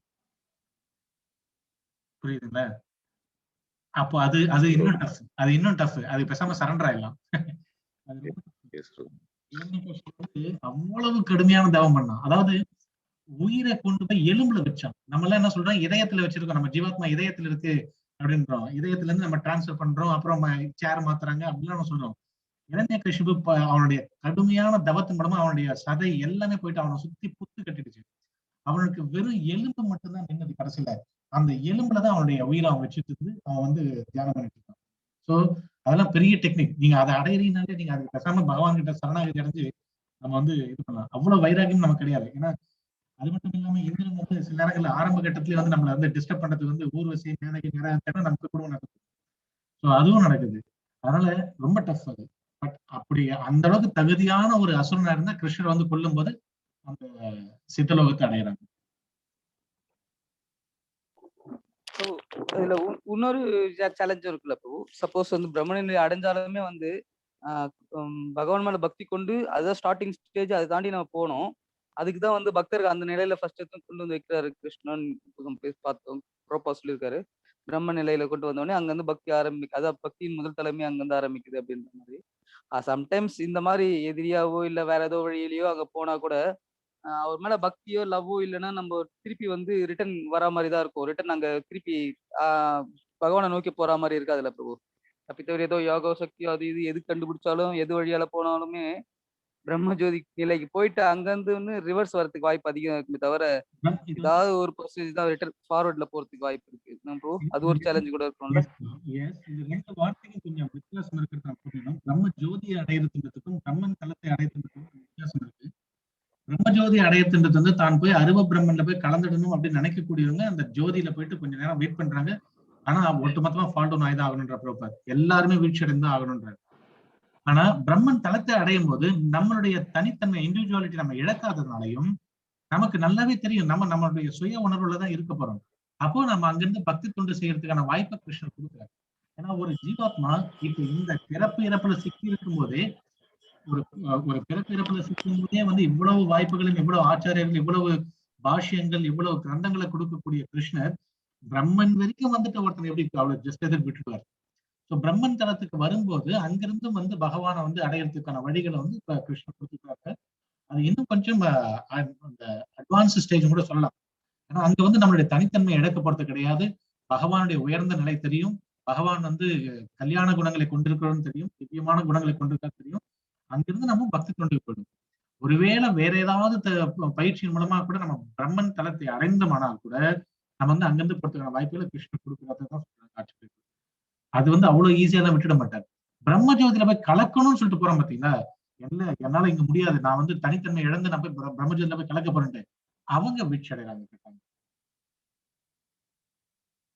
தனித்தன்மை இழக்கணும்னு நினைக்கிறவங்க வீழ்ச்சி அடைறாங்க. தனித்தன்மையை வந்து தெரிஞ்சுக்கிட்டே போய் இருக்கிறவங்க வீழ்ச்சி அடையது கிடையாது. அங்கிருந்து போறதுக்கான பக்தி தொண்டுல போறதுக்கான வாய்ப்பு கிருஷ்ணன் அதிகமா கொடுக்குறாரு. இப்போ நீங்க அந்த டிஃபரன்ஸ் சொல்ல வரீங்க, பிரம்மஜோதி பிரம்மம் ரெண்டுத்துக்குள்ள டிஃபரெண்ட் கொஞ்சம் ஒன்று தடவை கிளியரா சொல்லுங்க. நிலை நான் பிரம்மன்றதை உணரக்கூடிய நிலை, நான் பிரம்மஜோதியில போய் கலந்துட்டேன்ற நிலை, ரெண்டுத்துக்கு வித்தியாசம் இருக்கு. பிரபு இது ரெண்டுமே ஒரு தளம் தானே கொண்டு வரும். பிரம்ம ஜோதியில கலக்கத்துக்கு வந்து ரொம்ப ஆரம்பம் பிரபு. அடிப்படையில அதாவது ஆன்மீகத்தினுடைய இல்ல நான் அது ஓகே பிரபு, கலக்கிறது இதுதான் ஓகே. இப்போ பிரம்ம நிலை ஒண்ணு இருக்கு, பிரம்ம ஜோதி இது ரெண்டுத்துக்கும் டிஃபரெண்ட் இருக்கான்னு கேட்கிறேன் பிரபு. என்ன டிஃபரெண்ட்? நான் பிரம்மன்றத உணர்தான் பிரம்மன் நிலை. பிரம்ம பூயாய கல்பத்தினாலே நான் பிரம்மன். அவங்கதான் பிராமணாவே. பிராமணர்கள் அப்படின்னு நம்ம சொல்லும் போது என்ன தகுதுன்னா நான் பிரம்மன்றத உணர்ந்தவங்க. தான் பிரம்மன்றத உணர்ந்திருந்தாலும் தான் தனியா இருக்கிறன்றத மறக்கிறது இல்லாம. அதுதான் பிரம்ம நிலை. அதுதான் ஆக்சுவல் நிலையே. நீங்களும் நானும் கூட பக்தி யோகத்துல போகும்போது கூட அதுதான் நம்ம அடைவோம். நானும் பிரம்மன் தான். அதுதான் ஃபர்ஸ்ட் புரிஞ்சுக்கக்கூடிய விஷயம். நாம எல்லாமே பிரம்மம் தான். ஆனா பகவான் பரபிரம்மன்றது புரியுது. நாம எல்லாருமே பிரம்மம் தான். புரியுதுங்களா? ஆனா பிரம்ம ஜோதி அப்படின்றது வந்து பிரம்ம ஜோதி அப்படின்றது பகவானுடைய உடல்ல இருந்து வரக்கூடிய ஜோதி, அந்த வெளிச்சம், தேஜஸ். அந்த தேஜஸ்ல போய் நான் கலந்துட போறேன்றாங்க. அது வந்து பிரம்மன் நிலை கிடையாது. அது பிரம்ம ஜோதி அடையிறது பிரம்மன் நிலை கிடையாது. பிரம்மன் நிலை அப்படின்னா நான் நித்தியமானவன், நான் அதாவது இந்த ஜடையிற்கு சேர்ந்தவன் கிடையாது, நான் பகவானுடைய அம்சம், அதெல்லாம் புரிஞ்சவங்க தான் பிரம்ம நிலை. அதனாலதான் பிரம்மபூத நிலைன்னு ஒண்ணு இருக்கு, ஜீவபூத நிலைன்னு ஒண்ணு இருக்கு. இன்னொரு இடத்துல கூட சொல்ற பிரம்மபூத நிலை அப்படின்னாக்க நம்மளுடைய தனித்தன்மையோட கூடிய, நான் வந்து பகவானுடைய சேவகன்றதை புரிஞ்சுக்கிட்டாலும் நம்ம பிரம்மன் தான். புரியுதுங்களா? பகவானுக்கு நீங்க தொண்டு செய்ய ஆரம்பிச்சாலும் சரி, இல்ல தியான யோகத்து மூலம் பண்ணோட நான் வந்து பிரம்மன் அப்படின்றத புரிஞ்சுக்கும் போது அங்க வந்து நம்மளுடைய தனித்தன்மை இழக்க நம்ம விரும்பல, தனித்தன்மை இழக்கவும் போறது கிடையாது அப்படின்னா அதுதான் பிரம்ம நிலை. அந்த நிலையை தான் நம்ம தாண்டுவோம். அந்த நிலையை தான் நம்ம தாண்டி நம்ம பக்தி தொண்டுக்குள்ள போறோம். இங்க பிரம்ம ஜோதியில போய் அடையறதுன்றது என்னன்னா பிரம்மனுக்கு பகவானுக்கு உருவம் கிடையாது, பகவானுடைய அந்த தேஜஸ் தான் எல்லாமே இறுதி, நான் அதுல போயிட்டு வந்து இரண்டரை கலக்கணும் அப்படின்றது வந்து பிரம்ம ஜோதியில கலக்கணும். இந்த நிலை வீழ்ச்சி அடையக்கூடிய நிலை. ஆனா பகவானுடைய அம்சம் நான் அப்படின்றது புரிஞ்சு நான் இந்த ஜட இயற்கையை சேர்ந்தவன் கிடையாது அப்படின்றது ஜீவபூத நிலை, பிரம்மபூத நிலை. இந்த ஜட உலகத்துல இருக்கும்போது ஜீவபூத நிலை, பிறப்பு இறப்பு பிறப்பு இறப்புன்னு சுத்திட்டு இருக்கு ஜீவபூத ஸ்டேஜ். நான் பிரம்மன்றதை புரிஞ்சு நான் பகவானுடைய சேவகன், பகவானுடைய அம்சன்றதை புரிஞ்சுட்டோம், அது பிரம்மபூத ஸ்டேஜ். நம்ம எல்லாருமே அந்த பிரம்மபூத ஸ்டேஜ் தான் தொடுவோம் ஃபர்ஸ்ட். S bro. அதுக்கு வந்து பக்தி இருந்தா மட்டுமே போதும். ஏன்னா கிருஷ்ண பத்தி தெரிஞ்சுக்கிறதோ இல்ல அது பக்தி இருந்தாலும் பிரம்மபூத நிலை, ஒரு நம்ம உடல்ல ஆத்மான்னு தெரிஞ்சாலே அந்த விஷயத்த பர்ஃபெக்டா தெரிஞ்சுக்கிட்டு அவங்க ஒத்துக்கிட்டாலே வந்து அந்த நிலையை அடைஞ்சிடறோம். நம்ம பக்தி செலுத்துறதுக்கான வாய்ப்பை ஏற்படுத்திடுறாங்க. அதனாலதான் பிரபுபா சொல்றார், எப்ப ஒருத்தங்க பக்தி தொண்டுக்குள்ள வந்துட்டாங்களோ அவங்க ஆல்ரெடி பிரம்மபூத ஸ்டேஜுக்கு வந்துட்டாங்கன்ற. நம்ம நினைக்கலாம் நான் இன்னும் இல்லையே, நான் அது இல்லையே இது இல்லைன்னு நினைக்கலாம். எப்ப ஒருத்தங்க தூய பக்தி தொண்டுக்குள்ள வந்து ஒரு தூய அந்த பெரிய பக்தருடைய வழிகாட்டுதல் கீழே நம்ம வந்து பக்தி தொண்டுக்குள்ள வந்துடுமோ அப்பவே நம்ம பிரம்மபூத ஸ்டேஜ் வந்துட்டோம். அப்பவே நம்ம பிறப்பிறப்புல இருந்து வெளியில வந்துட்டோம். பிறப்பிறப்பெல்லாம் தாண்டிட்டோம். நம்ம பிரம்மபூத ஸ்டேஜ் வந்துடும், நான் பிரம்மண்டத்துக்கு வந்துடும். இனி என்ன? இனி பகவானுக்கு தொண்டு செஞ்சுட்டே இருக்க வேண்டியதான். அதை நிறுத்தும் போது திரும்ப ஜீவபூத ஸ்டேஜுக்கு வந்துடும். அதை நிறுத்தாம இருந்தோம்னா நம்ம பிரம்மபூத ஸ்டேஜ் நம்ம போயிட்டு பிரம்ம ஜோதியில கலக்கணும்ன்றவங்களுடைய ஃபர்ஸ்ட் ஸ்டேஜ் என்னவா இருக்கும்னா, அது அது அது கொஞ்சம் லேட்டா சொல்லுங்க ப்ரோ. அவருடைய ஸ்டேஜஸ் நம்ம ஸ்டேஜ் இப்போ நம்மளுடைய பிரம்ம நிலையை எப்படி உணர்றோம். ஸோ அதனால பகவான் மேல இயற்கையாவே அன்பு வரும். நம்ம அப்படியே அவங்களுடைய நம்ம பக்தரோட வழிகாட்டுதல நம்ம போயிடுவோம். இப்போ பிரம்ம ஜோதியில கலக்கிறவங்க வந்து ஸ்டார்டிங் ஸ்டேஜ் ஏதோ அந்த பிரம்ம நிலையை தெரிஞ்சுக்கணும்னு ஆசைப்பட்டும் கூட ட்ரை பண்றாங்கல்ல. அப்போ அது பிரம்மன் உணர்றதுக்கு முன்னாடியே வந்து அவங்க அது உணர்றதுக்கு முன்னாடியே ஸ்டேஜ், அது பிரம்மன் உணர்றதுக்கு முன்னாடியே ஸ்டேஜ். அதானே பிரபு சொல்ல வரீங்க? பிரம்ம ஜோதியில கலக்கிறது எல்லாமே பிரம்மம் வந்து சச்சிதானந்த, சச்சித் ஆனந்த, நித்தியமான பூரண அறிவு, ஆனந்தமயமான வடிவம். பிரம்ம ஜோதியில போய் ஐக்கியமாவறங்க அந்த சத்து நிலையை மட்டும்தான் உணர்றாங்க. நான் நித்தியமானவன் அப்படின்றது மட்டும் தான் உணர்றாங்க. அங்க பூரண அறிவோ ஆனந்தமும் கிடையாது, சித்தும் கிடையாது, ஆனந்தமும் கிடையாது. அதனால அவங்க வந்து வீழ்ச்சி அடையக்கூடிய வாய்ப்பு இருக்கு. பிரம்மபூத நிலை அப்படின்றது வந்து இந்த மூன்று நிலையும் உணர்ந்து ஆனா தொண்டு செய்ய போறாங்க. அதாவது தொண்டு செய்யாமையும் இருக்கலாம், இல்ல தொண்டு செய்யும் இருக்கலாம். ஆனா எப்ப நீங்க வந்து இந்த பிரம்மபூத இந்த மூன்று நிலையும் உணர்ந்தாங்க, சச்சிதானந்த நிலையை உணர்ந்து பிரம்ம ஜோதியில போய் ஐக்கியமாகறாங்க. வெறும் சத்து மட்டும்தான், சித்தோ ஆனந்தமோ கிடையாது. இப்ப அவங்க வந்து பிரம்ம நிலையை உணரல ஆக்சுவலா, அதுதான் உண்மை. பிரம்மம் அவங்க வந்து அந்த பேசிக்கே அவங்க தொடாம இருக்கிறதுனால தான் அவங்களுக்கு வந்து எதுவுமே தெரியல. அப்படியே பிரம்மஜோதின்ற மாதிரி பல இடங்கள்ல சொல்லக்கூடிய விஷயம் வந்து என்ன, பிரம்மனை உணர்த்து அப்படின்றது வந்து அரைகுறை அறிவுதான். பரமாத்மாவும் முழுமை கிடையாது, பகவானை உணர்றதுதான் முழுமையான ஒரு ஒரு புரிதல் அப்படின்ற உணர்வு அப்படின்றார். இதுக்கு அடுத்து சொல்லக்கூடிய ஸ்லோகத்திலையும் இதனுடைய தொடர்ச்சி வரும். ஏன்னா பிரம்மணோகி பிரதிஷ்டாகம் பகவான் வந்து இங்க தன்னை வித்தியாசப்படுத்துறாரு. மேலும் மரணமற்றதும் அழிவற்றதும் நித்தியமானதும் இறுதி இன்பத்தின் தர்மமுமான அருவ பிரம்மனின் ஆதாரம் நானே அப்படின்றார். சோ அங்க பகவான் வந்து தான் தான் அந்த பிரம்மன் தலத்தினுடைய ஆதாரம்ன்றார். பிரம்மன் சொல்லும்போது பிரம்ம ஜோதிக்கும் ஆதாரமா கொண்டு போய்க்கலாம். பகவானை பொறுத்த வரைக்கும் பிரம்மனுடைய தலத்துக்கு வரக்கூடிய ஒவ்வொரு ஜீவாத்மாக்களுக்கும் அவர் தான் ஆதாரமா இருக்காரு. புரியுதுங்களா? பிரபு இதுல அருவ பிரம்மம்னு சொல்றாருல, அது ரெண்டுத்துக்கும் டிஃப்ரெண்ட். அருவ பிரம்மம்னு ஓகே, அருவ பிரம்மம்ன்றதுக்கும் ரெண்டுத்துக்கும் அந்த வேர்ட்ஸ்க்கு என்ன டிஃப்ரெண்ட் பிரபு? அருவ பிரம்மம்ன்றது தனியா, அதுக்கு என்ன பொருள்? பிரம்மம்னு சொன்னா ஒத்துக்கலாம், அருவ பிரம்மம்னு சொல்லும்போது வைஷ்ணவர் நம்ம சொல்லும்போது பிரம்மன் சொல்லும்போது வந்து பகவானை குறிக்குது. சில நேரங்களில் பகவானை குறிக்கும், சில நேரங்களில் ஜீவாத்மாக்களை குறிக்கும். ஆனாலும் யாரோ ஒரு தனிப்பட்ட ஜீவராசியை குறிக்கும். அதனால நம்ம பிரம்மன் சொல்லும்போது அது வந்து பகவானை பத்தி, பொதுவா சொல்லும்போது பகவானை பத்தி வரும். அருவ பிரம்மன் அப்படின்னு சொல்லும்போது வந்து பகவானுடைய உடல்ல இருந்து வரக்கூடிய அந்த ஒளியை சொல்றது. பகவானுடைய உடம்புல இருந்து வரக்கூடிய இந்த ஜோதி வந்து அருவ பிரம்மன் அப்படின்னு சொல்லுவாங்க பொதுவா சொல்லும்போது. திருப்பி அந்த கோட் ஒன் டைம்ஸ் நீங்க சாரி பிரபு சொன்னீங்க. அவர் அந்த சொன்ன வார்த்தைகள், அந்த அந்த ஃப்ளோ, அதை வச்சுதான் பிரபு இப்போ அருவ பிரம்மத்துக்கு ஆதாரமும் நானே அப்படின்னும் போது, சோ அதோடைய ஆதாரம் அவர் தான் அப்படின்னும் போது, சோ ஏன் மக்கள் வந்து அதை டைவர்ட் ஆக மாட்டாங்க? சோ அதுவும் ஒரு மார்க்கம் தானே அப்படின்ற நிலைக்கு போக தானே செய்வாங்க. அது கரெக்ட் தான். அதனாலதான் வந்து ஏற்கனவே வந்து 7வது அத்தியாயம் 9வது அத்தியாயத்துல சொல்றாரு, ஈவன் தேவர்களை வணங்குறது இது எல்லாத்தையும் விட எங்கிட்ட வரது வந்து சொல்றாரு. ஒண்ணு வந்து இது வந்து தேவையில்லாத சுத்தி வர வழி, தவறான வழின்னு சொல்றாரு. எல்லாமே கிருஷ்ணர் தான். அப்படி பார்த்தா நீங்களும் நானும் கூட ஒரு விதத்துல பார்த்தா கிருஷ்ணர் தான். ஏன்னா நம்ம எல்லாமே கிருஷ்ணருடைய அதே அம்சங்கள் தான். அப்படி பார்க்கும்போது அம்சத்துக்கும் அம்சிக்கும் வந்து வித்தியாசம் கிடையாதுன்ற அந்த கணக்கு எடுத்தோம்னா நம்ம எல்லாருமே கிருஷ்ணர்கள் தான். அப்ப நான் உங்களுக்கு முன்ன, நீங்க என்ன கும்பிடலாம், இல்ல காஞ்சி சங்கராச்சாரியர் அவரே கூட கும்பிடலாம். ஆனா அது இல்லை இங்க கணக்கு. இது வந்து தவறான வழி, சுத்தி வர வழி அப்படின்னு. அதனால நம்ம பகவானை வந்து தூய அந்த பக்தி தொண்டு வணங்குறோம். அதுதான், ஏன்னா பகவானே சொல்றாரு அப்படின்னும் போது ஏன் அதை ஏத்துக்க மாட்டாங்க? சுத்தி வழி வழியோ இல்ல என்னவோ வந்து பகவான் சொல்ல போறது இல்ல. அவருடைய இப்ப வந்து பக்தர்களுக்கான விஷயத்த தான் கொடுக்குறாரு. கொடுக்கும்போது ஏன் ஒரு சுத்தி விடுற ஒரு கணக்க போடுறாரு? சோ அத நீங்க தப்பா புரிஞ்சுக்கிட்டு இருக்கீங்க அப்படின்னு கூட சொல்லிட்டு அவங்க சொல்றதுக்கான வாய்ப்பு இருக்குல்ல. 12வது அத்தியாயத்தினுடைய முதல் 2 ஸ்லோகங்களை பாத்தீங்கன்னாலே கூட அர்ஜுனன் வினவினான், மிகவும் பக்குவமானவர்களாக கருதப்படுபவர்கள் யார்?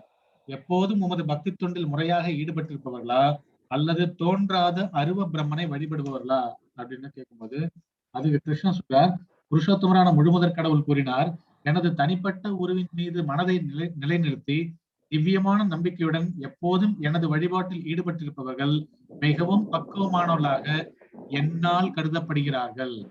ஆனால் தோற்றம் அளிக்காததும் புலன் உணர்விற்கு அப்பாற்பட்டு இருப்பதும் எங்கும் நிறைந்ததும் சிந்தனைக்கு எட்டாததும் மாற்றம் இல்லாததும் நிலையானதும் அசைவற்றதுமான பூரண உண்மையின் அருவத்தன்மையை முழுமையாக வழிபடுபவர்கள் பல்வேறு புலன்களை கட்டுப்படுத்தி எல்லாரிடமும் சமநோக்குடன் பழகி அனைவருக்கும் நன்மை தரும் செயல்களில் ஈடுபட்டு என் இறுதியில் என்னை அடைகின்றனர். சோ அதுக்கு அடுத்ததான் ரொம்ப முக்கியமான கன்க்ளூஷன் கொடுக்கிறார். எவரது மனம் பரமனின் தோன்றாத அருவத்தன்மையுடன் பற்றுதல் கொண்டுள்ளதோ அவர்களது வளர்ச்சி மிகவும் கடினமானதாகும். அவ்வழியில் முன்னேற்றம் காண்பது உடலை உடையவர்களுக்கு எப்போதும் சிரமமானதாகும். அதனால பக்தி தொண்டின் மூலமா போறதுன்றது வந்து ரொம்ப ஈஸியான வழி, சேஃபான வழி. அதுல எத்தனை மகாபிரபு கொடுத்திருக்கூடிய இந்த ஹரிநாம சங்கீதனம் ரொம்ப ரொம்ப ஈஸியான வழி. அதை விட்டுட்டு நான் வந்து தியானம் பண்றேன், நான் அருவ பிரம்மன் நோக்கி போறேன், மர்ஜாக போறேன்னு போய் உட்கார்ந்தோம்னா அது ரொம்ப டஃப்பான வழின்னு பகவானே சொல்றாரு. அதனால அந்த அருவ பிரம்மனுக்கு நான் தான் ஆதாரம்னு சொன்னாலுமே கூட பக்தி யோகத்துக்கு பகவான் கொடுக்கக்கூடிய முக்கியத்துவம், அதுக்கு கொடுக்கக்கூடிய அந்த பலனையும் இந்த அருவ பிரம்மனை வணங்கும் போது பகவான் கொடுக்கறது கிடையாது. அதனாலதான் வித்தியாசப்படுத்துறார், பேதப்படுத்தி பார்க்கிறார்.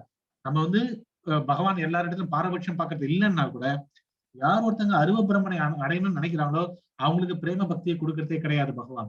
யார் ஒருத்தங்க பகவானுடைய புலன்களுக்கு தொண்டு செய்யணும்னு நினைக்கிறாங்களோ அவங்களுக்கு தான் இறுதியா பிரேம பக்தி கொடுக்குறாரோ தவிர அவங்களுக்கு வந்து அருவ பிரம்மனுடைய ஜோதியில போய் ஐக்கியப்பட்டு கொடுக்கவே இல்லை. அப்ப 2 பேருக்குமே ஒரே ரிசல்ட் கொடுக்க வேண்டியதானே. பகவான் யாருக்கும் பாரபட்சம் பார்க்கலன்னா அப்படின்னா இல்ல, பகவான் பாரபட்சம் பார்க்கிறார். தன்னிடத்தில் பிரியமா இருக்கக்கூடிய பக்தர்களுக்கு மிக உயர்ந்த நன்மையான பிரேம பக்தியை கொடுக்கிறார். எஸ் பிரபு. இப்போ வந்து இப்ப அந்த மாதிரி ஒரு டிபேட் வந்துச்சுன்னா அவங்களுக்கு நம்ம கொடுக்க வேண்டிய கன்க்ளூஷன் வந்து இதுதான். எஸ் நீங்க வர வழியும் கடினமான வழி. உங்க வந்து சென்றடைய வேண்டிய அந்த இடத்துல நிறைய பிரச்சனைகள் இருக்கு. உங்களால வந்து பர்ஃபெக்ட்டா போய் பண்ண முடியாதுன்றத வந்து தெளிவுபடுத்தணும். எஸ் அது மட்டும் இப்போ நம்ம வந்து இல்லாம அவங்கள அப்போஸ் பண்ணி பேசுறதோ, இல்ல அவங்களால இல்லன்னு ஏன்னா பகவானாலேயே அங்க அந்த அரூப பிரம்மத்துக்கான ஆதாரம் நானே சொல்லும்போது, நம்ம அத அப்போஸ் பண்ண முடியாது. ஏன்னா பகவானையே எதிர்க்கிற மாரி தான் அர்த்தம். பட் ஆனா வழிமுறை வந்து இந்த வழிமுறை ரொம்ப சுத்தலான வழிமுறை, ரொம்ப கடினமான வழிமுறை. பகவானே சொல்லியிருக்காரு. அதனால தான் இந்த பக்தி அதுதான் பக்தி சிறந்ததுன்னு சொல்லிட்டு, நம்போ ஒரு பெரிய சங்கராச்சாரியார் போல பெரிய ஆச்சாரியர்களுடைய தத்துவத்தையே வந்து அம் பேசிக்கான ஒரே ஒரு விஷயத்துல பிரபுபாத் கீழ கொண்டு வந்துட்டாரு. பிரம்மத்த உணர்ந்தவங்க கீழ கொண்டு வந்துட்டாரு மொத்தத்தையும். இப்ப சப்போஸ் ஒரு ஜீவாத்மா பிரம்மத்த உணர்ந்துட்டான்னா, அவ்வளவு பெரிய தத்துவமே வந்து அது கீழ கொண்டு வந்துட்டாருன்னா பிரபு அப்போ. தன்னுடைய தனித்தன்மையை வந்து அவர் வந்து நம்ம எப்பவுமே இழக்கிறது இல்லாததுனால போய் போய் கலந்து நம்ம வந்து நம்மளுடைய தனித்தன்மை நம்மளுடைய இண்டிவிஜுவாலிட்டி நம்ம வந்து லூஸ் பண்ண மாட்டோம், நம்ம இழக்கல அப்படின்றது மூலமா பிரம்ம தலத்தை அடையுது அப்படின்னாக்க நம்மளுடைய தனித்தன்மையோடு கூடிய அந்த நிலையை தான் போய் அடையறோம். ஸோ அதனால நீங்க சொல்லக்கூடிய, அதாவது சங்கராச்சாரியர் சொல்லக்கூடிய அந்த பிரம்மன்ல போய் கலந்துறது தானே பிரம்மன்றது வந்து தனித்தன்மையை இழக்கிறத நினைச்சிட்டீங்க. அப்படி இழக்கிறது இல்ல. அதான் பராசரரும் சொல்றார். தனித்தன்மையை இழக்கிறது கிடையாது. ஒரு ஜீவாத்மா பரமாத்மாவா பகவான் ஆக முடியாது. அதனால பிரம்மன் தலத்தை அடையிறதுன்னு போது ஜட குணங்களை தாண்டி ஆன்மீக நிலையில தனித்தன்மையோட நான் அப்படின்ற அந்த அந்த அடையாளத்தோட தான் நம்ம போய் அங்க போயிட்டு சேருவோம். இப்ப நான் இருக்கிறேன் அப்படின்னும் போது அப்ப மத்தவங்களும் இருப்பாங்க. அப்ப நான் இருக்கிற மத்தவங்க இருக்கு அப்படின்னா அந்த வித்தியாசம் இருக்கதான் செய்யும். அப்ப போய் கலந்து போயிட்டு வித்தியாசம், அதாவது நான்றது இல்லாம போயிடும் அப்படின்றது கிடையாது. அதுதான் பிரபுபாத் இந்த ஒரு ஸ்லோகத்தினுடைய மொழிபெயர்ப்புல ஒட்டுமொத்த, அதாவது இது மாதிரி நிறைய இடங்களை கொடுத்தாலும் இந்த ஒரு ஸ்லோகத்திலே வந்து பாத்தீங்கன்னா ரொம்ப டீப்பான ஒரு விஷயங்கள் வந்து உள்ள கொண்டு வராது. இது வந்து ஃபாஸ்ட் ட்ராக் கோர்ஸ் மாதிரி இருக்கு நம்மளுது. எடுத்த உடனே பிரம்ம நிலைக்கு கூட்டு போயிடுறாரு. அப்புறம் இதெல்லாம் இவ்வளவு பெரிய சித்தனெல்லாம் மொத்தமே அடிபட்டுருது. அப்புறம் ஒரு இது அப்படி டைரக்டா நம்மளால இது பண்ண முடியாது. ஒரு பிரம்மத்தை உணர்ந்தவங்க கீழே தான் எல்லாருமே அந்த மத்த தத்துவங்களே வரும்போது இது வந்து அபசித்தத்தை நம்ம எதிர்க்கக்கூடிய சக்தி கூட நம்மளுக்கு வந்து அதை போய் எதிர்க்கணுமா அப்படின்ற தோன்ற மாதிரி ஒரு வேற லெவலுக்கு. ஏன் நம்ம எதிர்த்தாகணும் அபசித்தானங்கள்னா, அந்த ஜீவாத்மாக்களும் அவங்க பிரம்மன் தலத்துக்கு வரணும். அவங்களும் பிரம்மபூதா தான். இப்ப அவங்க ஜீவபூதாவில இருக்காங்க. அப்ப அவங்களையும் பிரம்மபூதா கூட்டு வர வேண்டிய வேலையை நம்ம செஞ்சு ஆகணும். அதுதான் பிரபுபாத் நம்ம கிட்ட எதிர்பார்க்கணும். அப்ப அதை நம்ம எதிர்க்க கூடாது, கருணையா இருக்கணும்னு சொல்ல. எஸ், எந்த ஒரு தத்துவமே கூட இந்த உலகத்துல வந்து பகவானுடைய அனுமதி இல்லாம இது வந்து இருக்கிறது கிடையாது. நம்ம என்ன பண்றோம் அப்படின்னா அந்த தத்துவங்களை தவறுன்னு நம்ம சொல்ல போறோம் தவிர அந்த நபர்களை நம்ம வந்து திட்ட போறதோ இல்ல பழி வாங்குறது, சண்டை போடுறது, வாக்குவாதம் பண்ணிட்டே சுத்தது அது கிடையாது. அவங்களுடைய சித்தாந்தத்தை தப்புன்னு தான் சொல்லுவோம். அதுதான் பிரபுபாதனுடைய ஸ்டைல். பிரபுபாத் வந்து கிறிஸ்டியானிட்டி தோக்கடிச்சிருக்கார், இஸ்லாம தோக்கடிச்சிருக்கார், எல்லாமே தோக்கடிச்சிருக்காரு. ஆனா அது நம்மள தோக்கடிச்சார் அப்படின்ற அந்த ஃபீல் அவங்களுக்கு வராது. ஆமா இவர் உண்மையதான் சொல்றாரு, இவர் கரெக்டா தானே சொல்றாரு, இவர் கரெக்டா தான் அந்த பாயிண்ட் ஹைலைட் பண்றாருன்னு சொல்றாரு. அதுதான் கம்பேஷன். அதுதான் வந்து கட்டுண்ட ஜீவாத்மாக்கள் மேல கருணை காமிச்சிட்டு அவங்க கிட்ட போய் அனர்த்தங்களை எடுக்கிறது. அது பெரிய டெக்னிக். அதை கத்துக்கணும் நம்ம எல்லாருமே பாப்பா கிட்ட இருந்து. நேத்து கூட என் ஃப்ரெண்டுகளை ஒருத்தவங்க பேசிட்டு இருந்தேன் ப்ரோ. அவன் வந்து முஸ்லீம். ஒரு ஸ்ரீ வைஷ்ணவ வந்து அவருக்குள்ள ஒரு 10 கொஸ்டின் கேட்டாராம். இது குரான்ல படிச்சுட்டு அதை பத்தி பேசிட்டு இருந்தாரு. இவனும் சொன்னா ஏதோ சொல்லிட்டு இருந்தாரு. அவருக்கு எதுவுமே அவர் ஏதோ வளர்றாரு, எனக்கு புரியவே இல்லை அவர் பேசுறது அப்படின்னு சொல்லிட்டு இருந்தான். உனக்கு எந்த அளவுக்கு தெரியும் குரான் அப்படின்னு சொல்லி கேட்டேன். நானும் ஓரளவுக்கு தெரியும், நான் ஃபுல்லாலாம் எனக்கும் தெரியாது அப்படின்னு சொல்லிட்டு இருந்தான். ஆனா வந்து இறைவன் ஒருவனே அப்படின்ற விஷயம் எல்லாருக்குமே தெரியும் அப்படின்னு. அதுதான் நம்ம எல்லாருமே இறைவன் ஒருவன் தான். ஆனா வந்து சேர்ற வழிமுறையோ அந்த போற முறைகளோ தான் தவறு அப்படின்ற விஷயத்த தெரிஞ்சுக்காம தான் இருக்கும். அந்த இறைவன் ஒருவன் யாருன்றது தெரியணும், அவங்களுக்கு நமக்கு என்ன கனெக்டிவிட்டி இருக்குன்றது தெரியணும் அப்படின்றத வந்து நான் சொல்லியிருந்தேன். சோ இப்போ அவங்கள குறை சொல்ல முடியாது, அவங்களுக்கு கிடைச்ச மார்க்கம். ஆனா வந்து இறைவன் ஒருவன்ன்றது பகவான் கிருஷ்ணர்ன்றது வந்து அவங்களுக்கு உணர்றதுக்கான வழிதான் டிஃப்ரெண்டா இருக்கு. அது சில பேருக்கு வந்து எப்படி நம்ம ஸ்ரீ வைஷ்ணவஸ் நம்ம கிட்ட எதுவுமே சொல்லாம அவங்களே மறைச்சு வச்சுக்கிட்டு எல்லாத்தையும் நம்மளும் அன்னைக்கு கிளாஸ்ல போனோம் சொன்ன மாதிரி ராமானுஜர் கோயிலுக்கு வருஷம் தான் போறோம், நெய் தீபம் ஏத்தி தான் வரும். பட் ஆனா எப்படி அவர் அணுகணும்னு தெரியாமயே போயிடுச்சு. எப்படி பகவான் அணுகணுமே தெரியாது. அதை வந்து நம்மளுக்கு காட்டி கொடுத்தாரு பிரபுபாத். சோ இததான் அவங்களுக்குள்ள வந்து நான் பக்குவமா எடுத்து சொல்லி அவங்களுக்கு புரிய வைக்கணும். என்ன பிரபு? அதாவது பகவானுடைய அனுமதி இல்லாமல் சொன்ன இல்லையா, அதனால எல்லாருமே பகவானை பத்திய ஒரு லெவல்ல நிக்கிறாங்கிறதுல அல்டிமேட்டா சொல்லக்கூடியது கௌடிய வைஷ்ணவம் தான். அல்டிமேட்டா கொடுக்கறது கௌடிய வைஷ்ணவம். வைஷ்ணவத்திலேயே கூட கௌடிய வைஷ்ணவம் தான் அல்டிமேட்டான அதாவது உச்சபட்சமான விஷயத்தை கொடுக்குது. மத்தவங்க எல்லாருமே ஒரு நிலையில நின்னுடுறாங்க. அதனால அவங்கள கொஞ்சம் பிடிச்சி மேல இழுக்கணுமோ தவிர, இப்ப ஆழ்துளை கிணத்துல விழுந்துட்டாங்க, மேல இழுக்கும் போது அங்கங்க இடிச்சு நிப்பாங்க. நம்ம அவங்கள போய் சண்டை போட முடியாது. நீ போய் அங்கவே நம்ம மாட்டிக்கிற அப்படின்னு முடியாது. அவனுக்கு அங்க தடுக்குது. அவனுடைய மார்க்கம் அதுதான் அவனுக்கு சொல்லி கொடுத்துட்டு இருக்கு. அப்போ அதுல இருந்து அவனை எப்படி வெளியில கொண்டு வரணும்ன்றது பக்குவமா அங்கிருந்து அவனுக்கு புரிய வைக்கணும். அதுதான் வைஷ்ணவனுடைய வேலை. அதுக்குதான் ஒருத்தங்களுக்கு 200 கேலன் பிளட் ஆகும்னு சொல்றாங்க. நம்ம சொல்லிட்டோம், இவ்வளவு ஈஸியா சொல்றோமே. ஆனா அது உட்கார்ந்து பேசினாதான் தெரியும். அவனுக்கு புரியணும், அவன் சாதகமா வரணும், எதிர்த்து கேட்க கூடாது, அவன் கிண்டல் பண்ணக்கூடாது, அவன் நம்மள பின்னாடி கிண்டல் பண்ணிட்டு போகக்கூடாது. அவன் ரொம்ப சீரியஸா வரணும். அதுக்கப்புறம் அவன் இதை புரிஞ்சுக்கணும். அதுக்கப்புறம் வேற எந்த வழியிலும் போயிடக்கூடாது. அதை நம்ம பார்க்கலாம். இந்த இஸ்கான்ல நமக்கு ஒரு நல்ல அனுபவம் இருக்கும். பக்கத்துலயேதான் ராமானுஜர் கோயில் இருக்கும். நீங்க பெரும்புதூர்ல இன்னைக்கு ஒரு 4-5 டிவோட்டிஸ் தவிர வேற யாருமே வரல. எத்தனையோ ஆயிரக்கணக்கான மக்கள் இருக்காங்க. ஆனா 4 டிவோட்டர் வரல. இப்ப என்ன ஆகும்னா, நம்ம எப்படியாவது கஷ்டப்பட்டு அவங்களுக்கு கிருஷ்ண பக்தி கொடுத்த உடனே அவங்க ராமானுஜர் போய் பத்திப்பாங்க. அப்படியே பிரபுபாத விட்டுருவாங்க, நம்மள விட்டுருவாங்க. உடனே என்ன பிரபு வரலன்னா, நான் ராமானுஜர் கோயிலுக்கு போக ஆரம்பிச்சேன் பிரபு அப்படின்னாங்க. என்ன பிரபு திடீர்னா இவ்வளவு காலம் எனக்கு தெரியாம போச்சு பிரபு, நான் ராமானுஜர் கோயிலுக்கு இப்ப இன்னும் வாரம் போயிடும் பிரபுன்னு. சொல்லி கொடுத்ததெல்லாம் கௌடிய வைஷ்ணவம், ஆனா போய் உட்கார்றது ஸ்ரீ வைஷ்ணவம். அப்படியும் நடக்கும். அப்ப அவங்க என்ன பண்ணுவாங்கன்னா, ஒரு இடத்துல விசுவாசத்தை காமிப்பாங்க, ஒரு இடத்துல நாலேஜ் வரும்போது அதையும் மீறி யார் நமக்கு நாலேஜ் கொடுத்தாலும் அவங்க பேர்ல விசுவாசத்தை கொண்டு வரதுதான் பெரிய சேலஞ்ச் இருக்கு. அது நீங்க இஸ்கானுக்குள்ளேயே கூட பார்க்கலாம், வெளியிலயும் பார்க்கலாம், வைஷ்ணவ சம்பிரதாயத்திலயும் பார்க்கலாம். மத்தவங்களும் நம்ம சொல்ல வேண்டியது இல்லை. மத்தவங்க கிட்ட நிறைய ஹாஃப் பேக் நாலேஜ், அரகுற அறிவு இருக்கு. அதை கொஞ்சம் கொஞ்சமா கட் பண்ணி வெளியில கொண்டு அவன் பூரண நாலேஜ் கொண்டு வரணும்னா 200 கேலன் பிளட் தேவைப்படும் ஒருத்தர் பக்தர்களா மாத்தத்துக்கு. கண்டிப்பா ப்ரோ. இப்ப நம்ம டிவோட்டிஸ் கூட கேட்டோம், அப்ப பகவானை சீரியஸா எதிர்த்தாலும் நம்ம அங்க போயிடலாமான்ட்டு. அந்த மாதிரி எல்லாம் ஷார்ட் கட்டை தான் ட்ரை பண்ணுவாங்க. ஒரே ஒரு வழி நமக்கு கொடுத்துருக்க ஷார்ட் கட் கிருபா சித்தி, பிரபுபாத் மூலமா வந்திருக்கிற சித்தி. அதை புடிச்சுக்கிட்டோம்னாலே போதும்.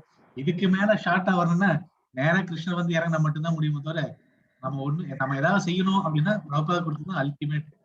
அதை பண்ணாலே போதும். வேற எதுவும் புதுசா நம்ம இன்வென்ட் பண்ண வேண்டிய, புதுசா கண்டுபிடிக்க வேண்டிய, நம்ம புதுசா யோசிக்க வேண்டியதுதான் இல்லை. எல்லாமே பிரபுபாத் பக்காவா சாண்ட்விச் மாதிரி கொடுத்துருக்காரு. மேல பிரெட், கீழே பிரெட், நடுவுல மசாலா. அது போல காலையில சாதனா, ஈவினிங் சாதனா, மதியம் பிரச்சாரம், மதியம் மத்த ஆக்டிவிட்டிஸ். காலையில கோயில் ஆக்டிவிட்டிஸ், சாயங்காலம் கோயில் ஆக்டிவிட்டிஸ், நடுவுல வெளியில பிரச்சாரங்கள். இந்த சாண்ட்விச் நம்ம எடுத்துட்டாலே போதும். ஸோ இதுவே பர்ஃபெக்டான ஒரு ஃபுட்டு தான். இதை கொடுத்தாலே போதும்.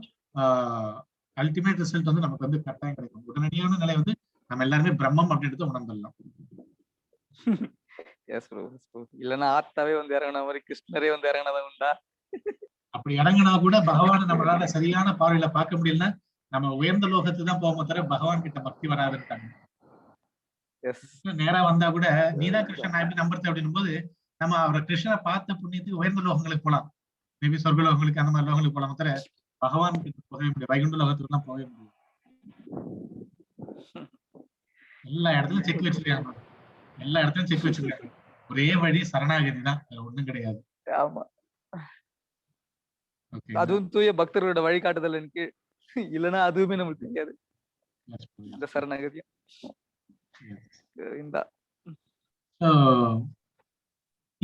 இந்த 14வது அத்தியாயத்துல சொல்லும் போது கூட இதுதான் பகவான் குணங்களை சொல்றாரு. அதாவது என்னன்னா,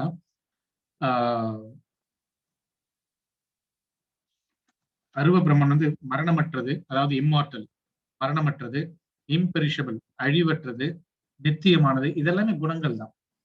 சோ அது மட்டும் இல்லாம அல்டிமேட் ஹாப்பினஸ், மிக உயர்ந்த இன்பம், இறுதி இன்பமும் அவர்தான்.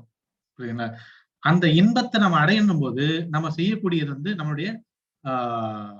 நம்மளுடைய இயற்கையான நிலை, கான்ஸ்டிடியூஷன் பொசிஷன் அப்படின்னா என்னன்னா பக்தி தொண்டு.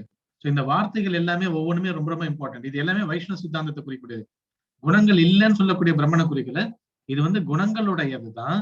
ஏன்னா இந்த குணங்கள் நீ பிரம்மன் சொல்லும் போது குணங்கள் இல்லைன்னு சொன்னாலும் ஆக்சுவலி வைஷ்ணவர்கள் சொல்லும்போது இந்த குணங்கள்லாம் அது உள்ள டிஃபால்ட்டா வந்துருது. இம்மார்டல், அதாவது அழிவற்றது, நித்தியமானது, மரணமற்றது, அதுக்கப்புறம் இறுதி ஆனந்தம், எல்லாமே வந்து பகவான் கிருஷ்ணா தான். ஸோ பகவானை விட, அதாவது பிரம்மன் நம்ம சொல்லும் போது அருவ பிரம்மன் இல்ல குணங்களற்றதுன்னு சொல்றதை விட பகவான் வந்து எல்லாத்துக்கும் மேல இருக்கார். அவர்தான் இந்த பிரம்மனுக்கே கூட காரணமா இருக்கார்.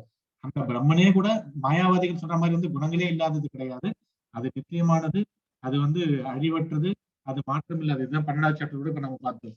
அசைவற்றது, இதெல்லாமே நம்ம பார்த்துட்டோம். ஸோ அதுதான் ஆக்சுவலி நம்ம சொல்லக்கூடிய பிரம்மன். ஸோ இந்த பிரம்மனுக்கும் ஆதாரமா கிருஷ்ணர் இருக்கார் அப்படின்றது வந்து இந்த 14.27 வந்து நம்ம தெரிஞ்சுக்க முடியும். ஓகே, ஸோ இதுக்கு அடுத்த டாபிக் வந்து ரொம்ப பெரிய டாபிக் போகும். ஸோ நம்ம இதை வந்து நம்ம இன்னொரு டைம் கூட பார்க்கலாம். ஏன்னா இப்பதான் வந்து அதாவது ஆர்கியூமெண்ட்டுடைய உச்சமான ஒரு விஷயத்துக்கு வரப்போறோம். ஸோ நாராயணரா இல்ல கிருஷ்ணரா, அதை வந்து பார்க்கணும். இப்ப நம்ம இதை எடுத்தோம்னா இது வந்து சுத்தமா பார்க்க முடியாது, ரொம்ப நேரம் ஆகும். அதனால இதை நம்ம அடுத்தடுத்து கூட பார்க்கலாம். இது வரைக்கும் பேசுறது மற்ற பக்தர்கள், கார்த்திகேயன் பிரபு தவிர வேற ஏதாவது பக்தர்கள் ஏதாவது கருத்து சொல்லணும்னு நினைக்கிறீங்களா? ஹரேன் பிரபு, நீங்க ஏதோ சொல்ல வந்தீங்க பிரபு?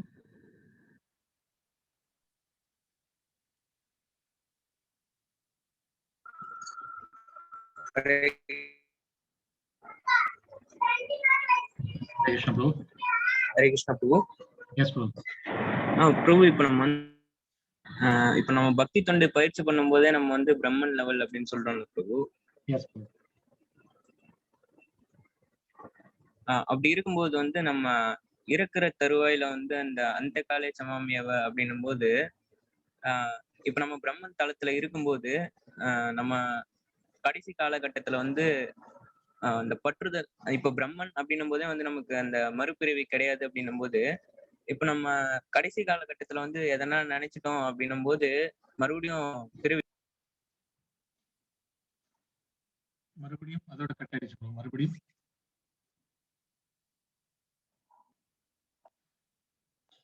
நீங்க மியூட்ல போயிட்டீங்க ப்ரோ.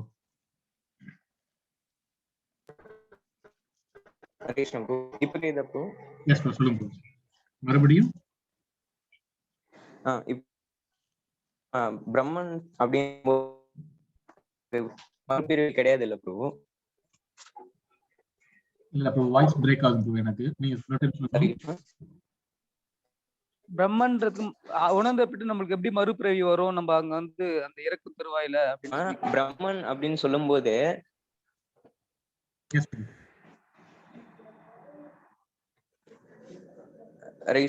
கேக்குதா ப்ரோ?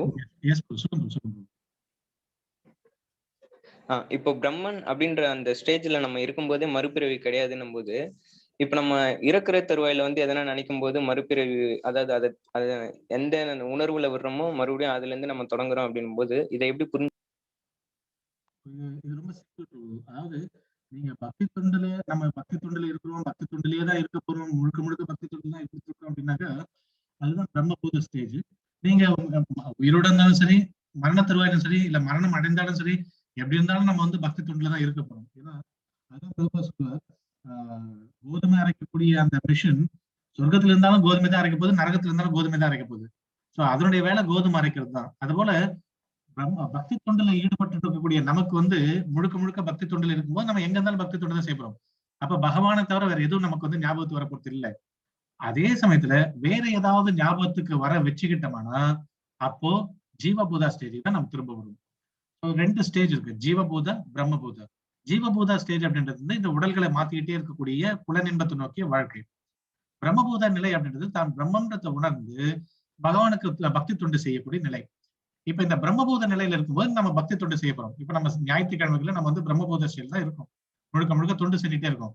திங்கக்கிழமை காலையில ஆனவொடனே ஜீவபூதா ஸ்டேஜுக்கு இறங்கிடும். ஏன்? ஏன்னா அங்க புலனின்பத்து மூலமா நம்ம ஈர்க்கப்படுறோம், நம்ம இறங்கிறோம், ரெஸ்பான்சிபிலிட்டி சொல்றோம், எதோ சொல்றோம். அப்படி இறங்காம நம்ம 7 நாளுமே பிரம்மபூத ஸ்டேஜ்ல இருக்கோம்னா எங்க இருந்தாலும் எந்த தருணத்துல நம்ம பகவானுக்கு தொண்டு மட்டும்தான் நம்ம நினைக்க போறோம். ஸோ எப்போ ஒருத்தங்க பக்தி தொண்டுக்குள்ள வராங்களோ அப்பவே அவங்க பிரம்மன் தளத்துக்கு தான் வந்துடுறாங்க.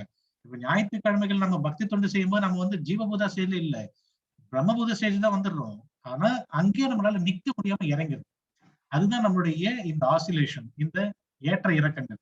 சோ நம்மளால பிரம்மபூத ஸ்டேஜ்ல நம்மளால நிக்க முடியும். திங்கக்கிழமை காலையில நான் பக்தி தொண்டு செய்வேன், செவ்வாய்க்கிழமை செய்வேன், 10 வருஷம் கழிச்சு செய்வேன், 100 வருஷம் கழிச்சு செய்வேன்னாங்க அதுதான் பிரம்மபூத நிலை. இதைத்தான் நீங்க ஆன்மீக உலகத்திலையும் பண்ண போறோம்.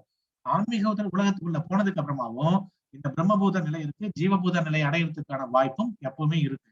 அதுக்காக அங்க போனோடனே நம்ம வந்து இது பண்ண மாட்டோம், இல்லை அடைய மாட்டோம், இல்லை வரமாட்டோம். ஏன்னா நமக்கு இப்ப நிறைய எக்ஸ்பீரியன்ஸ் இருக்கிறதுனால, இந்த இந்த துக்காலயத்துல நிறைய எக்ஸ்பீரியன்ஸ் இருக்கிறதுனால நம்ம இறங்க மாட்டோம். அதே சமயம் அந்த ஆப்ஷன் இருக்கு நமக்கு. புரியுதுங்களா? சோ நீங்க திங்கட்கிழமை காலையிலையும் நீங்க பக்தி தொண்டிலே இருக்கீங்க அப்படின்னா, மரண காலத்துல நம்ம பகவானை பத்தி தான் நினைக்க போறோம். அப்போ பகவான் எங்க சொல்றாரோ அங்க போறோம்.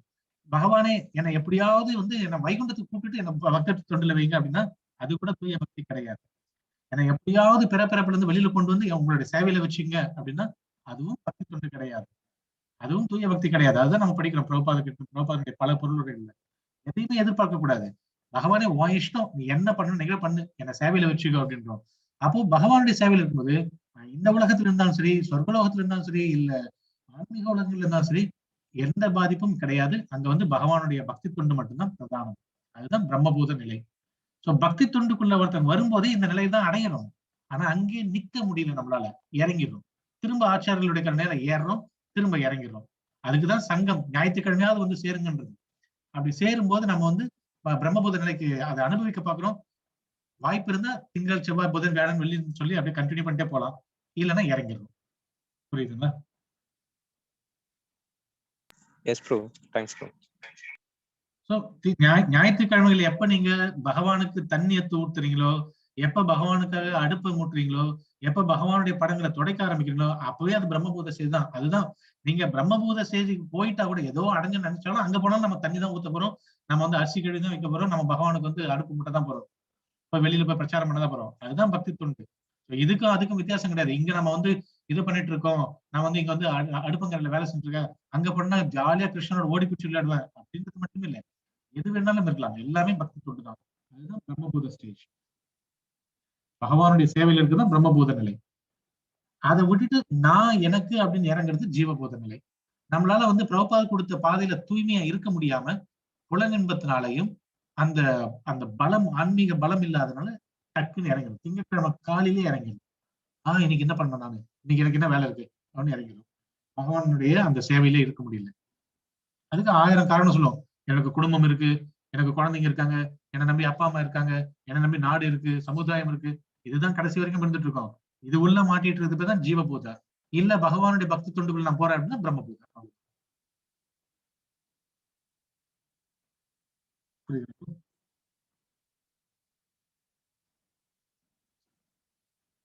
S bro. வேற ஏதாவது பக்தர்கள்?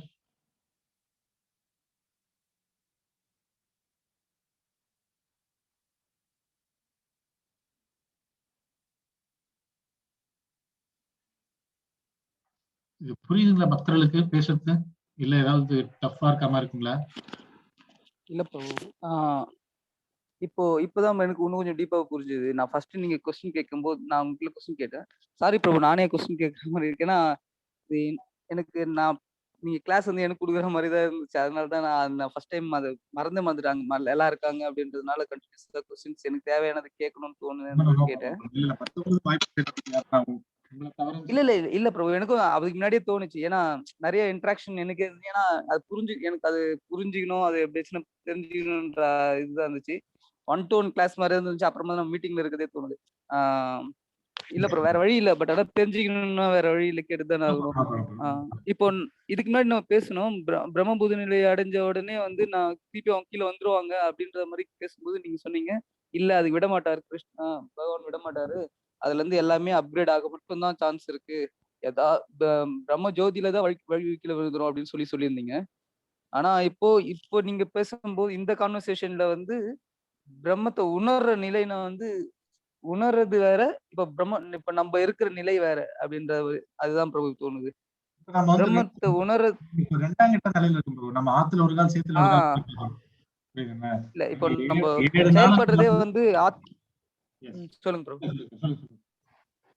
இல்ல நம்ம ஒன்னும் வந்து நம்ம ஆத்மான்ற நிலையை வந்து உணர்ந்துட்டு நம்ம செயல்படல.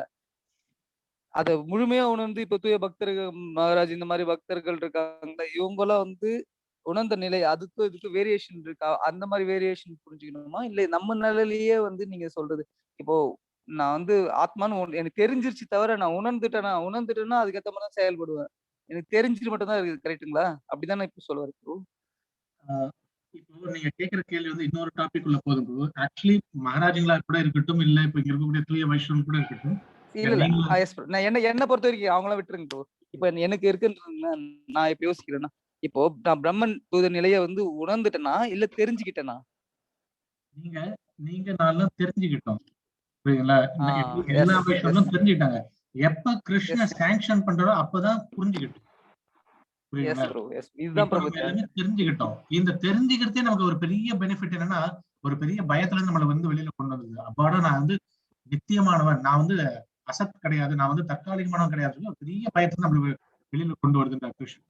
மிகப்பெரிய மரண பயத்திலிருந்து கூட வெளியில கொண்டு வருதுன்றார். ஓகேங்களா? ஆமா. இப்ப எல்லாருமே இங்க வந்து தெரிஞ்சுக்கிறோம். இப்ப இதுல அடுத்த ஸ்டேஜ் என்ன? இப்ப மகாராஜங்களுக்கும் இல்ல பெரிய பெரிய பக்தர்களுக்கும் வைஷ்ணவனுக்கும் நமக்கும் என்ன வித்தியாசம்னா, நம்ம நொடிக்கு ஒரு தடவை நமக்கு சந்தேகத்தினுடைய வலையில விழுந்து கீழே விழுந்துரும். இது ஒர்க் அவுட் ஆகுமா? இது நான் போய் சேருவோமா? இல்ல இவங்களை எப்படி பாத்துக்கிறது? அப்பா அம்மா யார் பாத்துக்கிறது? பொண்டாட்டி பிள்ளைங்க யார் பாத்துக்கிறது? என்ன யார் பாத்துக்கிறது? எனக்கு வியாதி வந்துருமோ? எனக்கு உடம்பு சரியில்லாம வந்துருமோ? திரும்ப திரும்ப நம்ம இந்த பாடி கான்சியஸுக்குள்ள வந்து சிக்கிக்கிறோம். அவங்க சிக்கிறது கிடையாது. அவங்க அப்படியே ஸ்டேபிளா நிக்க பாக்குறாங்க. அதுதான் பெரிய வித்தியாசம் நமக்கு அவங்களுக்கும். ஆனா இப்ப அவங்க ஆத்மாவாவே செயல்படுறாங்க.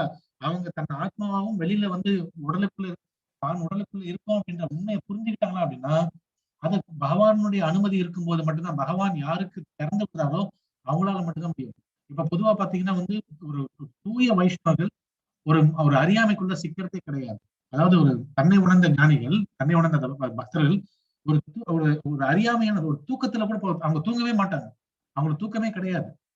புரியுதுங்களா? ஒரு தூக்கத்துல கூட அவங்க வந்து அவங்களுடைய தனித்தன்மை, அதாவது அவங்க வந்து எல்லா விஷயமும் தெரிஞ்சுக்கிறத வந்து இழக்கிறதே கிடையாது. ஒரு வாட்டி பிரபுபா கிட்ட வந்து ஒரு பக்தர் வந்து டெஸ்ட் பண்ணியே பாக்குறாரு. டெஸ்ட் பண்ணி பாக்குறேன்னா, பிரபுபா கட்டில படுத்துட்டு இருக்கார். இவர் வந்து சாமரம் வீசிட்டு இருக்கார். அவர் நினைக்கிறார், தூய பக்தர்களுக்கு வந்து அறியாமைக்குள்ள போக மாட்டாங்க, தூக்கத்துக்குள்ள போக மாட்டாங்கன்றாங்களே, இவரு பிரபுபா தூங்குறாரு, அப்ப இவர் தூய பக்தரா இல்லையான்றது எப்படி புரிஞ்சுதுன்னு சொல்லிட்டு அவர் அப்படியே அமைதியா வெளியில போக பாக்குறாரு. டைம் என்ன அப்படின்னு பிரபுபா, டைம் என்ன அப்படின்றாரு. வாட் இஸ் த டைம் அப்படின்றாரு. சோ எப்பவுமே அவங்க கான்சியஸா முழிச்சுக்கிட்டு தான் இருக்காங்க. எந்த ஒரு கட்டத்திலயும் அவங்க வந்து மயக்கத்துக்குள்ள போறதே இல்லைன்னு தெரியும். அது வந்து இந்த பயிற்சியுடைய உச்சமான நிலையில இருக்காங்க அவங்க. அந்த அதாவது எந்த நேரத்திலுமே மயக்கத்துக்குள்ள போகாதவங்க. நம்ம அப்படி இல்லை. நம்ம இப்பதான் ஆத்துல இருந்து சேத்துல ஒரு காலம் வைக்கிறதுனால இப்ப நமக்கு வந்து என்ன ஆகுதுன்னா, அவனா மயக்கம் வருது. சாண்டிங் பண்ணும்போது தூக்கம் வருது, கிளாஸ் கேட்கும்போது தூக்கம் வருது, பிரசாதம் சாப்பிட்ட உடனே தூக்கம் வருது. இது எல்லாமே நம்மளுடைய ஆரம்ப கட்டணத்தை காட்டுது. அவங்களுக்கு எப்பவுமே தூக்கம் வர்றது கிடையாது, மயக்கத்துக்கு போய் சிக்கிறது கிடையாது.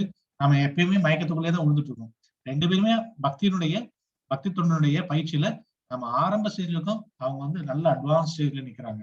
இனி பகவான் அவங்களுக்கு வந்து கருணை கொடுக்கும்போது அவங்க ஆத்மாவாவே செயல்பட ஆரம்பிப்பாங்க. ஆன்மீக தேகத்தில் இருப்பாங்க. எங்க வேணாலும் இருக்க முடியும். அது வந்து எப்ப வேணாலும் அவங்க வந்து போக முடியும். அது பிரபுபாத் மாதிரி எப்ப வேணாலும் எங்க வேணாலும் வந்து போறதுக்கான வாய்ப்புகள் இருக்கு. இல்லைன்னா நம்மள மாதிரி அப்பப்ப தொட்டுட்டு கூட நம்ம வந்து இப்ப இருக்க மாதிரி கூட பக்தர்கள் வந்து ஆரம்பத்தில் இருக்க முடியும். இது வந்து ஆரம்ப ஸ்டேஜ், ரொம்ப ரொம்ப ஆரம்ப ஸ்டேஜ். புரியுதுங்களா? அந்த மாதிரியான பக்தர்கள் கிட்ட தான் சொல்லும் போது இன்னொரு இடத்துல சொல்றாரு, 9.30 சொல்றாரு, ஒருவன் மிகவும் மோசமான செயலை செய்தான். அதாவது ஒரு தூய பக்தி தொண்டுக்குள்ள வந்துட்டான்.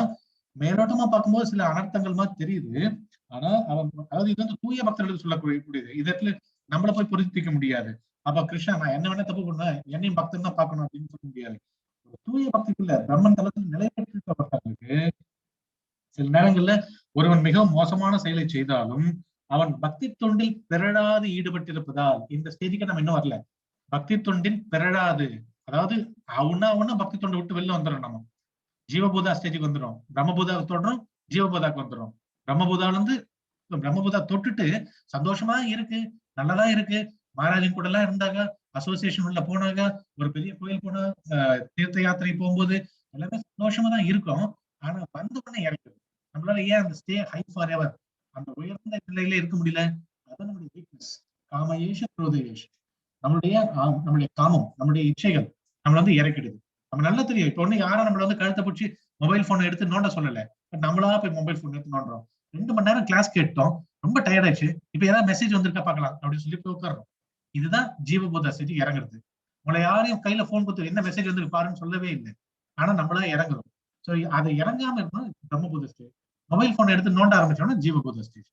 ஸோ அந்த மாதிரி உயர்ந்த பக்தர்கள் சில நேரங்கள்ல மோசமான செயலை செய்வது போல தெரிந்தாலும் பக்தி தொண்டில் பிறராது ஈடுபட்டிருப்பதால அவனை சாதுவாகவே கருத வேண்டும். அவனை வந்து ரொம்ப சீப்பா நினைச்சாதீங்க. ஏனெனில் அவன் தனது தீர்மானத்தில் அவன் பக்தி தொண்டில் வந்து திடமாக உள்ளான். அதுக்கடுத்து சொல்றாரு, அவன் வெகு விரைவில் தர்மாத்மாவாகி, அவன் எல்லாரும் பாக்குற மாதிரி தர்மாத்மாவை விட வெகு விரைவில் ஆயிடுவான். அந்த அன்னத்தவங்களை விட்டுட முடியும், நித்தியமான அமைதி அடைகிறான் அப்படின்னாரு. சோ இந்த பிரம்மபூத ஸ்டேஜ்ல நம்ம வந்து தொட்டுட்டு வரதுனால நமக்கு இந்த நிறைய தடுமாற்றங்கள்லாம் இருந்துச்சு. இதுவும் ஸ்டெடியாகும். அனர்த்த நிவர்த்தி எல்லாம் அனர்த்தங்கள்லாம் போகும்போது ருச்சி இதெல்லாம் கிடைக்க வரும்போது நிஷ்ட ஸ்டேஜ்லாம் வந்தோம்னா நம்மளும் பிரம்மபூத ஸ்டேஜ் வந்து அப்படியே ஸ்டேபிளா நிக்க பார்ப்போம், அப்படியே நிற்போம். புரியுதுங்களா? சோ அந்த ஸ்டேஜ் வரும்போது ஒருவேளை தவறுகள் மாதிரி தெரிஞ்சாலும் தப்பா எடுத்துக்காதீங்கன்ற கிருஷ்ணர் அங்க இருக்கும்போது பகவான் வந்து நமக்கு நிறைய சந்தர்ப்பங்கள் கொடுத்து இன்னும் மேல தூக்கி கூட தான் பார்ப்பார்.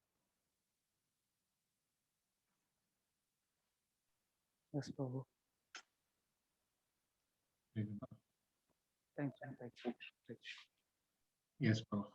ஸோ நம்ம இதோட என்ன முடிச்சுக்கலாம். வேற எதுவும் பாயிண்ட்ஸோ கேள்விகளோ இல்லைன்னா